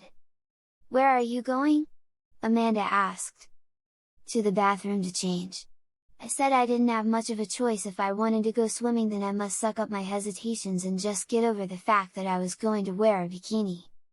I put on the bikini and looked at myself in the mirror. The girl in the mirror looked like most of the girls I would see at the community pool at home. But I couldn't help but still feel awkward about wearing it. In my head I had to give myself a pep talk to finally leave the bathroom and show Brittany. I opened the door to my room where Brittany was finishing up getting changed. "Are you ready?" I asked. "Ready," she said, coming around to the bed. "I must admit I am a little jealous you get to wear a bikini and I don't." "I'll trade you," I said, grabbing the straps of the bikini top. "Nope, that's your bikini. Besides, one-piece swimsuits have their advantages too." Brittany and I ran outside just as Ethan and Rebecca started the fire in the fire pit. "Girls, just remember we eat in an hour," Rebecca called out. "Okay!" Brittany and I screamed before we jumped into the river. Chapter 23 Campfire. I put a pink and purple beach towel over one of the logs that surrounded the campfire that Rebecca and Ethan created. We had just got done eating hot dogs roasted by the fire, and after going back to the river to play for a little bit longer, both Brittany and I were back to start making s'mores. I was still wearing the bikini. It was weird, but it was a little bit better than the one-piece swimsuit I had worn at the hotel. After my initial worries that I was going to lose my top, I felt better about swimming. It got to the point where I asked myself why I have ever felt comfortable wearing swim trunks shirtless before. Before I ate, I had put on the pair of shorts I had worn down to the cabin over the bikini bottoms, but I kept the bikini top on. Brittany still had on her one-piece swimsuit with a pair of shorts on top too. Brittany sat next to me and handed me a marshmallow. I took it and put it on the same stick that I had cooked the hot dog on an hour ago. I stuck the stick under the fire and watched as it turned from snow white to a light brown and then to a black as it caught on fire. I brought it to me and blew it out as Rebecca handed me a graham cracker and 2 pieces of chocolate. This is probably the most peaceful I have ever been. Once we got done with s'mores and Ethan told us campfire ghost stories, Rebecca herded us back to the cabin. I followed Brittany upstairs and into our room. I grabbed my bag and headed to the bathroom so Brittany could change in our room. In the book bag I found a pair of pink sleep pants and matching spaghetti strap top. Apparently winning Easter Princess and agreeing to wear a pink and purple bikini wasn't enough to warrant me wearing boys' pajamas. I looked in the mirror to find the girl in her pajamas ready for bed. I left the bathroom and found the door to the room was already open, with Brittany already wearing her light blue nightgown pajamas. She sat in front of an old vanity and looked at herself in the mirror as she brushed her hair. Not wanting to disturb her, I jumped onto the bed and got my side ready. "So, tomorrow is your last day of punishment?" Brittany asked. "Yeah," I answered back. "It's weird, on Thursday I didn't think tomorrow would ever happen, and now today I don't want it to end." "You could stay as Amanda," Brittany suggested. "Nah, I need to be Adam," I said, staring up at the ceiling. It was fun being Amanda, but she's not who I am. I am Adam. "Too bad," she said, setting down her brush. "I was going to invite you to my birthday party next year." "I'll still come," I said as I got comfortable. "As Amanda?" Brittany asked, hopeful. I wanted to tell her no, but I looked over to her and saw the hope in her light up. "Maybe," I said, shrugging. Brittany came over to me and jumped on the bed, barely missing me. Almost too excited to control herself as she told me what she had planned for her birthday party next year. She told me how she wanted another swim party / sleepover again, how she couldn't wait to introduce me to all her friends, and how cool it will be to both wear bikinis. She was so happy I didn't want to tell her that as soon as mom and dad let me wear boy clothes again, I will never ever wear girls' clothes. My time as Amanda was coming to an end. Just one more day. "We need to get some sleep," I said once she was done telling me about her plans for next year's birthday party. Brittany agreed and got under the covers next to me and rested her head on her pillow. I turned off the bedside light but didn't fall asleep. "Amanda?" she whispered. "What?" I asked. "You know you're my best friend, right?" she asked. "You're my best friend too," I said, whispering. "Good night." "Good night, bestie," she said, smiling.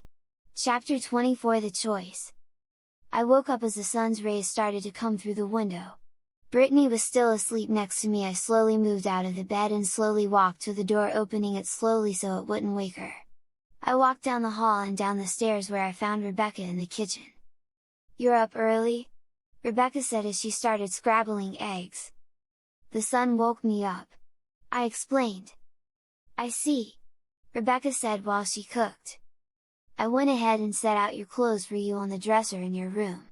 How about you go upstairs, change, wake Brittany up, and you two can have so breakfast." "My clothes are already in my book bag," I said, confused. "Your mom came by and dropped off a different set," Rebecca explained. "She said what you had in your bag wasn't girly enough." "Figures," I said before turning around and heading back to the room. I walked upstairs and slowly opened the door, careful not to wake up Brittany. But I didn't need to worry. As soon as I got inside, a pillow thrown at my head. I smiled and threw the pillow back at Brittany. We both laughed as we threw pillows at each other and had a small impromptu pillow fight. "Rebecca is cooking breakfast, I'm just here to get changed," I said once we were done with our little pillow fight. "Cool," Brittany said before picking up her bag. "I'll take the bathroom, you can change in here." Once Brittany left, I waked over the dresser where Rebecca said the clothes I needed were. Once there were two sets of clothes next to each other. One was a purple cap sleeve dress with white tights and black Mary Jane dress shoes. The other was a pair of my blue jeans, a black Harley Davidson t-shirt. My tennis shoes were on top of the pile. In the middle of the two outfits was a note. I picked it up, not believing what it could say. "Adam, you did such a good job this past week with your punishment. Your dad and I have decided to let you off your punishment a little early. Today we are giving you the choice, boy clothes or girl clothes. Love. Mom." "This is it," I said, whispered so I could only hear myself. "This is my punishment is finally over." I took the boys' clothes, they were familiar to me. But then I stopped. I looked over to the girl clothes. My boy clothes were familiar, but the dress looked so inviting, and since the weather was getting too warm, it's almost a short season, the dress did seem more ideal for the long car ride back. Plus, I liked the open feeling of the dress and the sway of the bottom around my legs. So, should I just wear the dress? What should I do? "Amanda?" I heard Brittany say behind me. I looked behind me. Brittany was already dressed, wearing a pink t-shirt with the silhouette of a ballerina on the front of it and a denim skirt. "Are you okay?" Brittany asked, walking over to me. I handed her the note and she quietly read it. "So, what are you going to do?"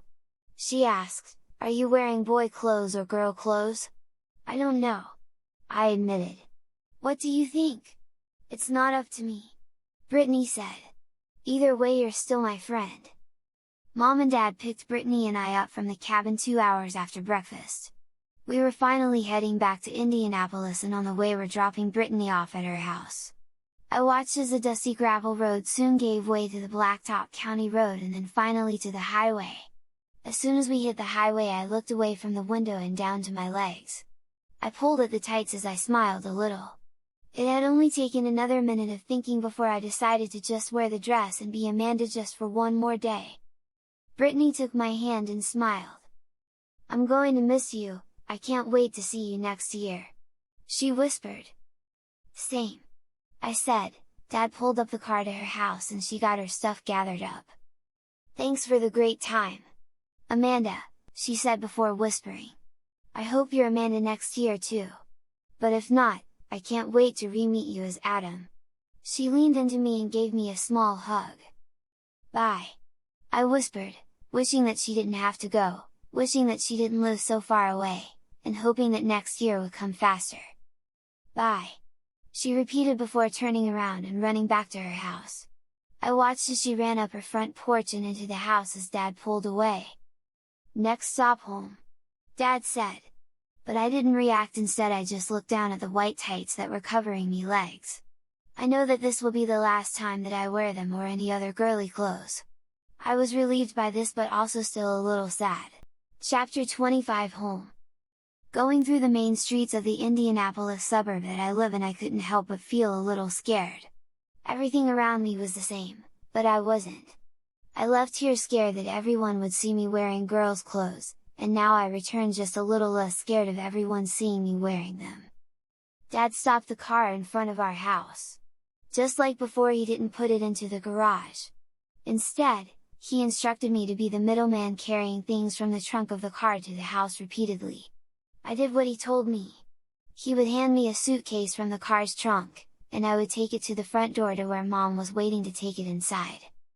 On one of the trips, I spotted the same mother and daughter that I had seen back on Friday. This time I didn't hurry to the car to hide from them. I walked like normal, and when they passed by the car, I said a small hello. "Hi!" the girl said shyly back. The mother just smiled a little, and the two kept on walking, still not knowing that the girl they just said hi to was really a boy. I was surprised that Mom and Dad didn't make me get out of the dress and girly clothes once we were done unloading the car. Instead, they didn't seem to notice and just kept with their normal routine. "I'm going to order some pizza for dinner," Dad said. He had his cell phone in his hand. "What pizza do you want, Amanda?" "Sausage and pepperoni," I replied as Dad typed it into his phone. "Can I come with you?" I asked, but Dad shook his head no. "You're staying here and helping your mother unpack, okay?" Dad said. "Okay," I replied as I went back to the living room where Mom had all our stuff out so she could sort through them. Dad watched me for a second and then turned around, grabbed his keys from the key holder and walked out of the house and over to his car. I carefully sat down next to Mom while keeping the dress around me. She handed me the pink suitcase that has had all the girly stuff that was borrowed from Gracie. "Help me go through this," she said. "I'll tell you if it's Gracie's or if it goes to the thrift store. Just make a pile and then you will take them to the laundry room and wash them," she said. "Yes, ma'am," I said, taking the bag and dumping out the contents onto the floor. All the girly items fell out of it. The last to get out of the suitcase was my pair of pants and my Harley Davidson t-shirt. I looked at it for a second, knowing that if I had made a different decision this morning, then I would be wearing this instead of the dress I was now wearing. "Just put that in the thrift store pile for now," Mom said. "Once we wash it, we can take it out and put it in your room." I nodded my head and put it on the floor on the left side of me. Next was a black dress that I had worn on the first day of the punishment. "Gracie's," Mom said almost instantly. I looked at it for a second and put it on the right side of me. I didn't want to make Mom wonder why I was looking at the dress for too long. We went through the clothes one at a time for the next half an hour. It amazed me how much stuff Gracie had donated to make me a girl just for one long weekend. At the end, the pile going to the thrift store was way smaller than the pile going back to Gracie's house. The only thing that I didn't see was the bikini that Rebecca gave me yesterday, the dress that I had worn at Easter Princess, and all the girly panties were gone also. "Good, it's all sorted," Mom said, getting up and grabbing Gracie's clothes. I stood up with her and took the clothes from her. "Take these to the washer," Mom said. "We don't give back clothes that we borrowed dirty, right, young lady?" "Right," I said, even though I didn't want to borrow them in the first place. As I put the pile of clothes into the washing machine, Dad came home with the pizza. Mom greeted him and they both went into the kitchen where I couldn't hear them. I quickly poured laundry soap into the washing machine and started it. As soon as I heard the hissing of the water start pouring, I quickly went back to the living room where I heard Mom and Dad talking. "So, everything is ready for tomorrow?" Mom asked in a hushed voice, more than likely trying to keep me from overhearing them. "Yup," Dad said. "Everything is ready for Adam in the morning." "Good," Mom said before stepping out of the kitchen and yelling for me to come and eat. I waited for a second. What in the world was waiting for me in the morning? Whatever it was couldn't be too bad, right? I mean, Dad did call me Adam and not Amanda. After dinner I went back to the laundry room and switched out the laundry, placing Gracie's clothes into the dryer and the clothes going to the thrift store into the washer. Mom knocked on the door behind me and handed me the pink dress that I had worn for Easter Princess. "What do you want me to do with this?"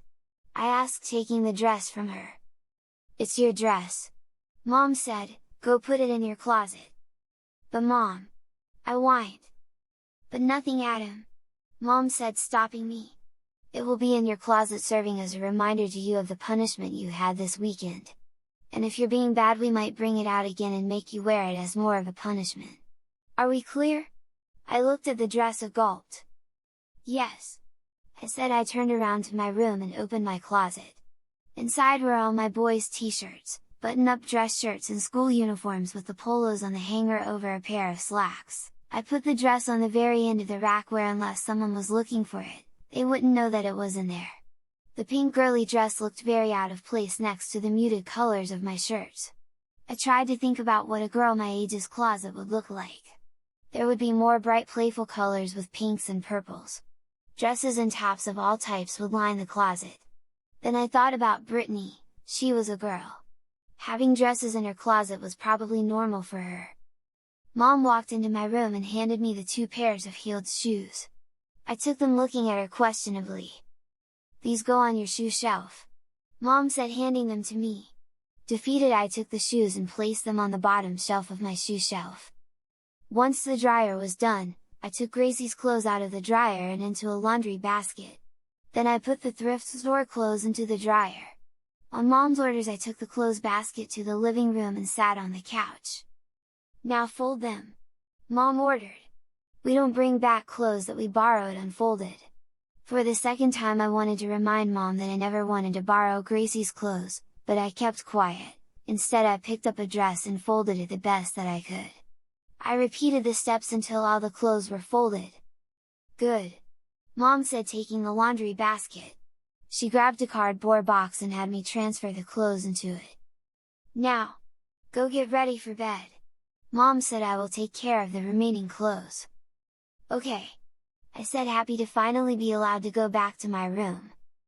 "And those Mary Janes need to go by your heels on your shoe shelf," Mom yelled as I ran up to my room. I walked into my room and took off the Mary Janes and set them by the heels of the bottom shelf, giving myself a reminder to hide them if my friends come over. I grabbed my boy pajamas out of my dresser.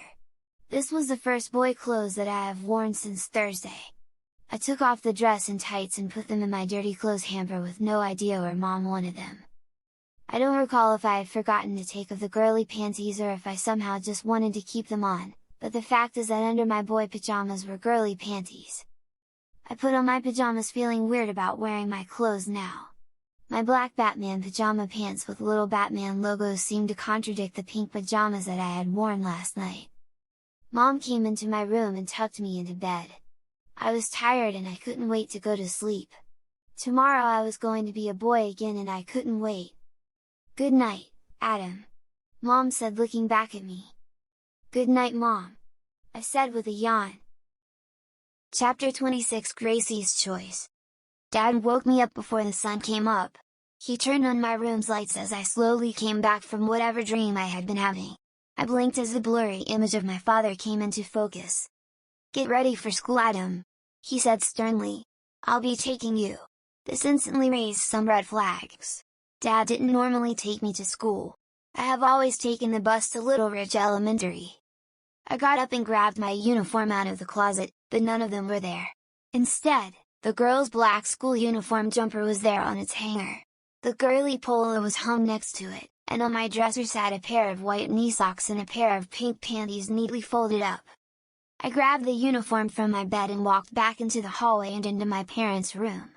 They both looked at me as I raised the uniform up. "What's this?" I asked. "Just put it on," Mom said.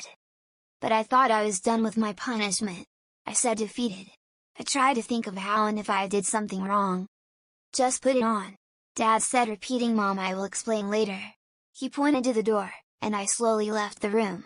I looked at the uniform, trying to imagine what the school day was going to look like with it on. What were my friends going to say? What were they going to do when they meet Amanda? I changed out of the blue panties that I fell asleep in yesterday, to the panties that were laid out next to the uniform. These were even more girly than the ones I had been wearing during the weekend. These had lace around the waistband and the leg holes. Upon looking closer, they were little hearts repeated around the lace trim. I put them on and put them to my waist. I then grabbed the girly red polo. I tried to imagine that the polo was a boy's one, but the puffed and ruffled sleeves and made it obvious that this was 100% a girly polo. I put my arms through the sleeves and buttoned the 3 buttons around the neckline, ignoring the fact that the little buttons were shaped like flowers. After I put the polo on, I got the jumper and put it over my head, and let it fall to the top of my knees. It felt like every other dress I've worn this weekend, but it felt more weird, or maybe it was because this is a girl's uniform that I have seen every girl wear since I was in kindergarten, or maybe it's the fact that this is mostly likely what I'm going to wear when I introduce everyone to Amanda. I put the white knee socks onto my feet, ignoring the fact that on the sides was little knitted hearts and, on the top, how they had a ruffle. I grabbed the Mary Jane's shoes from my shoe shelf because I wasn't an idiot. I knew that Mom and Dad wasn't going to let me wear my normal boy shoes with a girl's uniform. I left my room and walked to the bathroom. I closed the door and looked in the mirror. The girl in the mirror looked like she was ready for school. She looked like nothing was out of the ordinary for her. Just jump on the school bus and enjoy a day at the school. Dad knocked on the bathroom door and I answered it. He looked me up and down approvingly. "Here?" he said, handing me 2 Pop-Tart packages. "Evie's in the car, we got to get going." "Dad, I'm still not sure about this," I said. "What did I do wrong? Why am I dressed like a girl still?" "We'll talk about it in the car, let's go," Dad said, putting an arm on my shoulder and guiding me to the garage door. I followed his lead and got into his car. I sat in the front seat while Dad opened the garage door and sat in his seat. Dad started the car and backed slowly out of the driveway. I looked out my window as Dad put the car into drive and started to drive away. Dad turned on the radio and tuned it to a country music station and let it play on low volume. The radio played an old song that I didn't recognize and then went straight to "Man, I Feel Like a Woman," a song by Shania Twain. I laughed a little at the song choice that seemed to be comically linked to this form of punishment. "Adam," Dad said once the song ended and a commercial started to play, "do you remember why your punishment started in the first place?" "Because I cut Gracie's hair," I said, looking down. "And because you tormented other girls in your class," Dad said. "I know," I said, looking at him. "And I am sorry, really, I am. Can I please just go to school as a boy?" Dad didn't say anything for a whole commercial break. But eventually his hardened exterior broke and he looked at me. "It's not our punishment to release you on," he replied. I looked at him for a second and then the realization of the punishment came into focus. "It's Gracie's," I said slowly. Dad nodded. "We gave Gracie the choice. If you had been good for this weekend, she can either release you from your punishment, or if she feels that you haven't learned your lesson, then you will remain as a girl for the rest of the school year." My blood ran cold. Gracie, a girl, that I had cut her hair, and made her cry, will now be deciding whether I can be a boy at school again.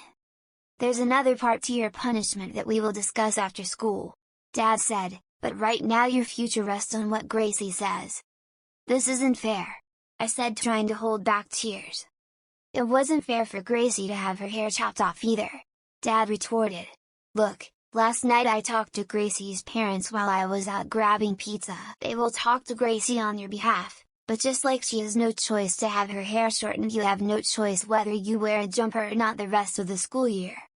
I nodded, not letting Dad see me tear up as I thought about how my social life at school, my bad boy persona, the reputation that I made for myself, was now over. There was no way that Gracie would let me stay a boy. Dad pulled into the school's parking lot. It was still dark outside, and the illumination of the parking lot lights showed that there was no one at the school except for one other car, a red SUV, was parked near the entrance of the school. Dad parked his car in the staff parking lot and got out. I did the same and we both walked to the back of the car to the trunk. Dad opened it and got out the cardboard box that I had put Gracie's clothes in the night before. Dad took the box out and handed it to me to carry. We walked to the doors of the school. I looked over to the SUV, and 3 figures emerged from it and slowly walked over to us. As they got closer, I could see the shortest figure was Gracie. Her now short brown hair laid just below her shoulders, a lot shorter than it was last time I saw her. Once Gracie saw me, she smiled a little bit. Clearly, she saw me dressed in the same uniform as her was funny. This was all her doing and I could tell she was enjoying every moment of it. Behind her was her parents. The dad was bald and very muscular. He is wearing a blue t-shirt that has the sleeves cut off this way everyone can see the tattoos all around his arms. One of the tattoos that caught my attention was the word Gracie on it with what I presume is Gracie's birthdate on it. Above Gracie's name is another girl's name. The name Jessica was written out with angel wings on either side. Below the name was her birth date, but unlike Gracie's name there was a second date below the first one. The second day, it was just 4 months ago. I did the math in my head of the 2 years and found that they were only 16 years apart. Gracie's mom wore a business suit. She had on a pair of black slacks and a black dress jacket. She wore a white blouse and left a few buttons undone, showing off her cleavage. Her hair was long and wavy, just like Gracie's had been. Wordlessly, Dad opened the front doors of the school and let us all into the school. Dad led the way to the school's office with me following behind everyone. Gracie's dad said something to Gracie, and she turned and looked behind her and saw that I was walking much slower than the group. She nodded to her dad and took a tablet from him. She stopped and waited for me to catch up. "Hi," she whispered kind of shyly. I could tell that she didn't really want to be talking to me, that while I had been having fun at Aunt George's, she had been angry about the loss of her hair. "Hi," I said, unable to think of the proper words to say how sorry I am. Dad said it would be best if we talked alone while they talked in your dad's office. Gracie said she took my hand, and we walked past the office and into the dimly lit cafeteria. In the distance I could hear the cooks making breakfast and talking to themselves in the kitchen. If any of them saw Gracie and I, they would just see two girls sitting at a table talking. Gracie found the table that the girls in my class are assigned to during lunch and sat down. I followed her. "Look, Gracie," I started, but Gracie stopped me. "Don't think saying sorry will make this all better," she said, putting the tablet that her dad had handed her on the table. "I am sorry," I said, "more than you can ever imagine." "Do you know why I had long hair?" she asked softly. I shrugged my shoulders and she turned on her tablet. The picture that came up was of Gracie and another girl. Gracie had her long hair in a ponytail. She wore a blue dress with small white polka dots on it. The other girl was laying in a hospital bed. She had a hospital gown on. She embraced Gracie in a hug and was smiling for the camera. She was much older than Gracie. If I had to guess, she was a teenager. The girl also didn't have any hair, she was completely bald. I sucked in a deep breath. I instantly knew why. "This was Jessica," Gracie said after she herself looked at the picture. I could tell she was trying to hold back tears. She had leukemia, and she died a few months ago. My heart sank as Gracie told me this. I had no idea. When Gracie introduced herself to the class, she didn't say that she had a sister. "I'm sorry," I whispered. "They did radiation therapy and she started to lose her hair. She was always self-conscious about her hair. To make her a little bit more comfortable, Dad bought her a few real hair wigs. These wigs had donated hair on them. Once I found out that people were donating their hair to make wigs for people like my sister, I decided that I too will. I was almost able to donate my hair, maybe a month or two left to go when you cut it off on Thursday." I looked down in shame. What my friends and I thought was just a silly joke to prove that I wasn't a sissy was actual torture for Gracie. "I am so sorry," I whispered, unable to look her in the eyes. Gracie didn't say anything, instead tears just streamed out of her eyes. "I miss her," she finally said, crying. I had promised her I would donate my hair. Now I must wait all over again to make that promise. I grabbed some napkins from the napkin holder at the end of the table and handed it to her. She thanked me and took them and blew her nose. I felt horrible. I couldn't imagine losing a sibling like Gracie did. I fully deserved to be Amanda for the rest of the school year. Even for the rest of my life. After a few minutes, Gracie slowly stopped crying and looked at her tablet. She took her finger and swiped the screen to show another picture. This one wasn't of Gracie or of Jessica but of me. I looked at her surprised that Gracie had a photo of me on the tablet. The photo was taken on Thursday. I was looking up at the camera, mad that I was wearing the dress that my parents had just forced me into. "Your parents sent me photos of your punishment during the whole weekend," Gracie explained. "You looked very pretty in that dress." "Thanks," I said, not sure of what else to say. She swiped again to a picture of me walking to the car. My back was to the camera and my guess was that Dad had taken it while I was loading the car. She swiped again to me wearing the blue swimsuit. I was in the pool playing with Brittany. Then she swiped again to a picture of Brittany and I playing foosball. "I see this girl a lot," she said, pointing to Brittany. "Yeah, that's Brittany," I said. "I met her at the hotel. We became friends." "I see that," Gracie said as she swiped the picture again to Brittany and me on the stage for I Won Easter Princess. Brittany and I hand in hand as we posed for the camera right after the competition. I was still wearing the dress with the tiara and sash on. She flipped the picture again to Brittany and me in the creek. I was wearing the bikini and Brittany was wearing her one-piece swimsuit. Rebecca must have taken the photo without me knowing. You look like you had fun as a girl. I did a little, I admitted. But I really would like to be a boy again. Gracie flipped through more photos on the tablet without saying anything. The pictures that came next were out of order. There was some of me at Easter Princess competition and some of me at... Some of them were at Carrie's fashion of me trying on dresses. None of them was even of me twirling around making the skirt of the dress puff up. All of them represented me at my most girly during this weekend. By the looks of all these photos, I think I would be doing you a favor by keeping you as a girl, Gracie said after she got to the end of the album. I mean, you look so cute and happy in these. But my friends will, I said, but Gracie stopped me. The same friends that dared you to cut my hair? She asked. I stopped talking and hung my head. I was stupid, I whispered. I thought about the dare. Proving that I wasn't a sissy to my friends back then seemed so paramount to my life. I shouldn't have, I said in shame. I looked down at the bottom of the uniform knowing that I should be wearing this till the end of the school year. Maybe I should be stuck wearing this for the rest of the school year. Gracie stood up and locked her tablet. She didn't show any sign of what she had decided. Instead, she motioned me to follow her out of the cafeteria into Dad's office. My fate was now in her hands. Gracie entered my dad's office without knocking. My dad sat at his desk while Gracie's parents sat in the chairs in front of his desk. Gracie handed her dad the tablet back while I just stood next to the door frame. I knew what her decision was, what it had to be. I knew that there was no other choice for her to pick. I mentally said goodbye to Adam for the rest of the year. I might as well get used to this uniform. I'll be wearing it for a long time. Did you decide? Dad asked. Yup. Gracie said, looking at me. Adam, I told you why I was growing my hair out long for.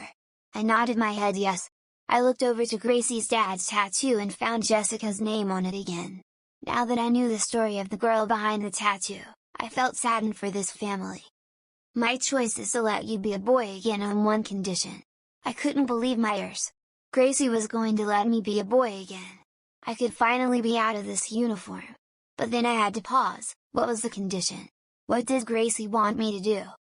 What condition? I asked, masking my excitement. You and I now have the same length of hair.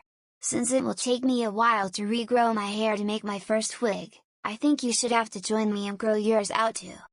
Deal, I said. Gracie stretched her hand out to me and I shook it. Well, Adam, that means you're really out of uniform, Dad said, grabbing a bag of clothes from the floor next to him.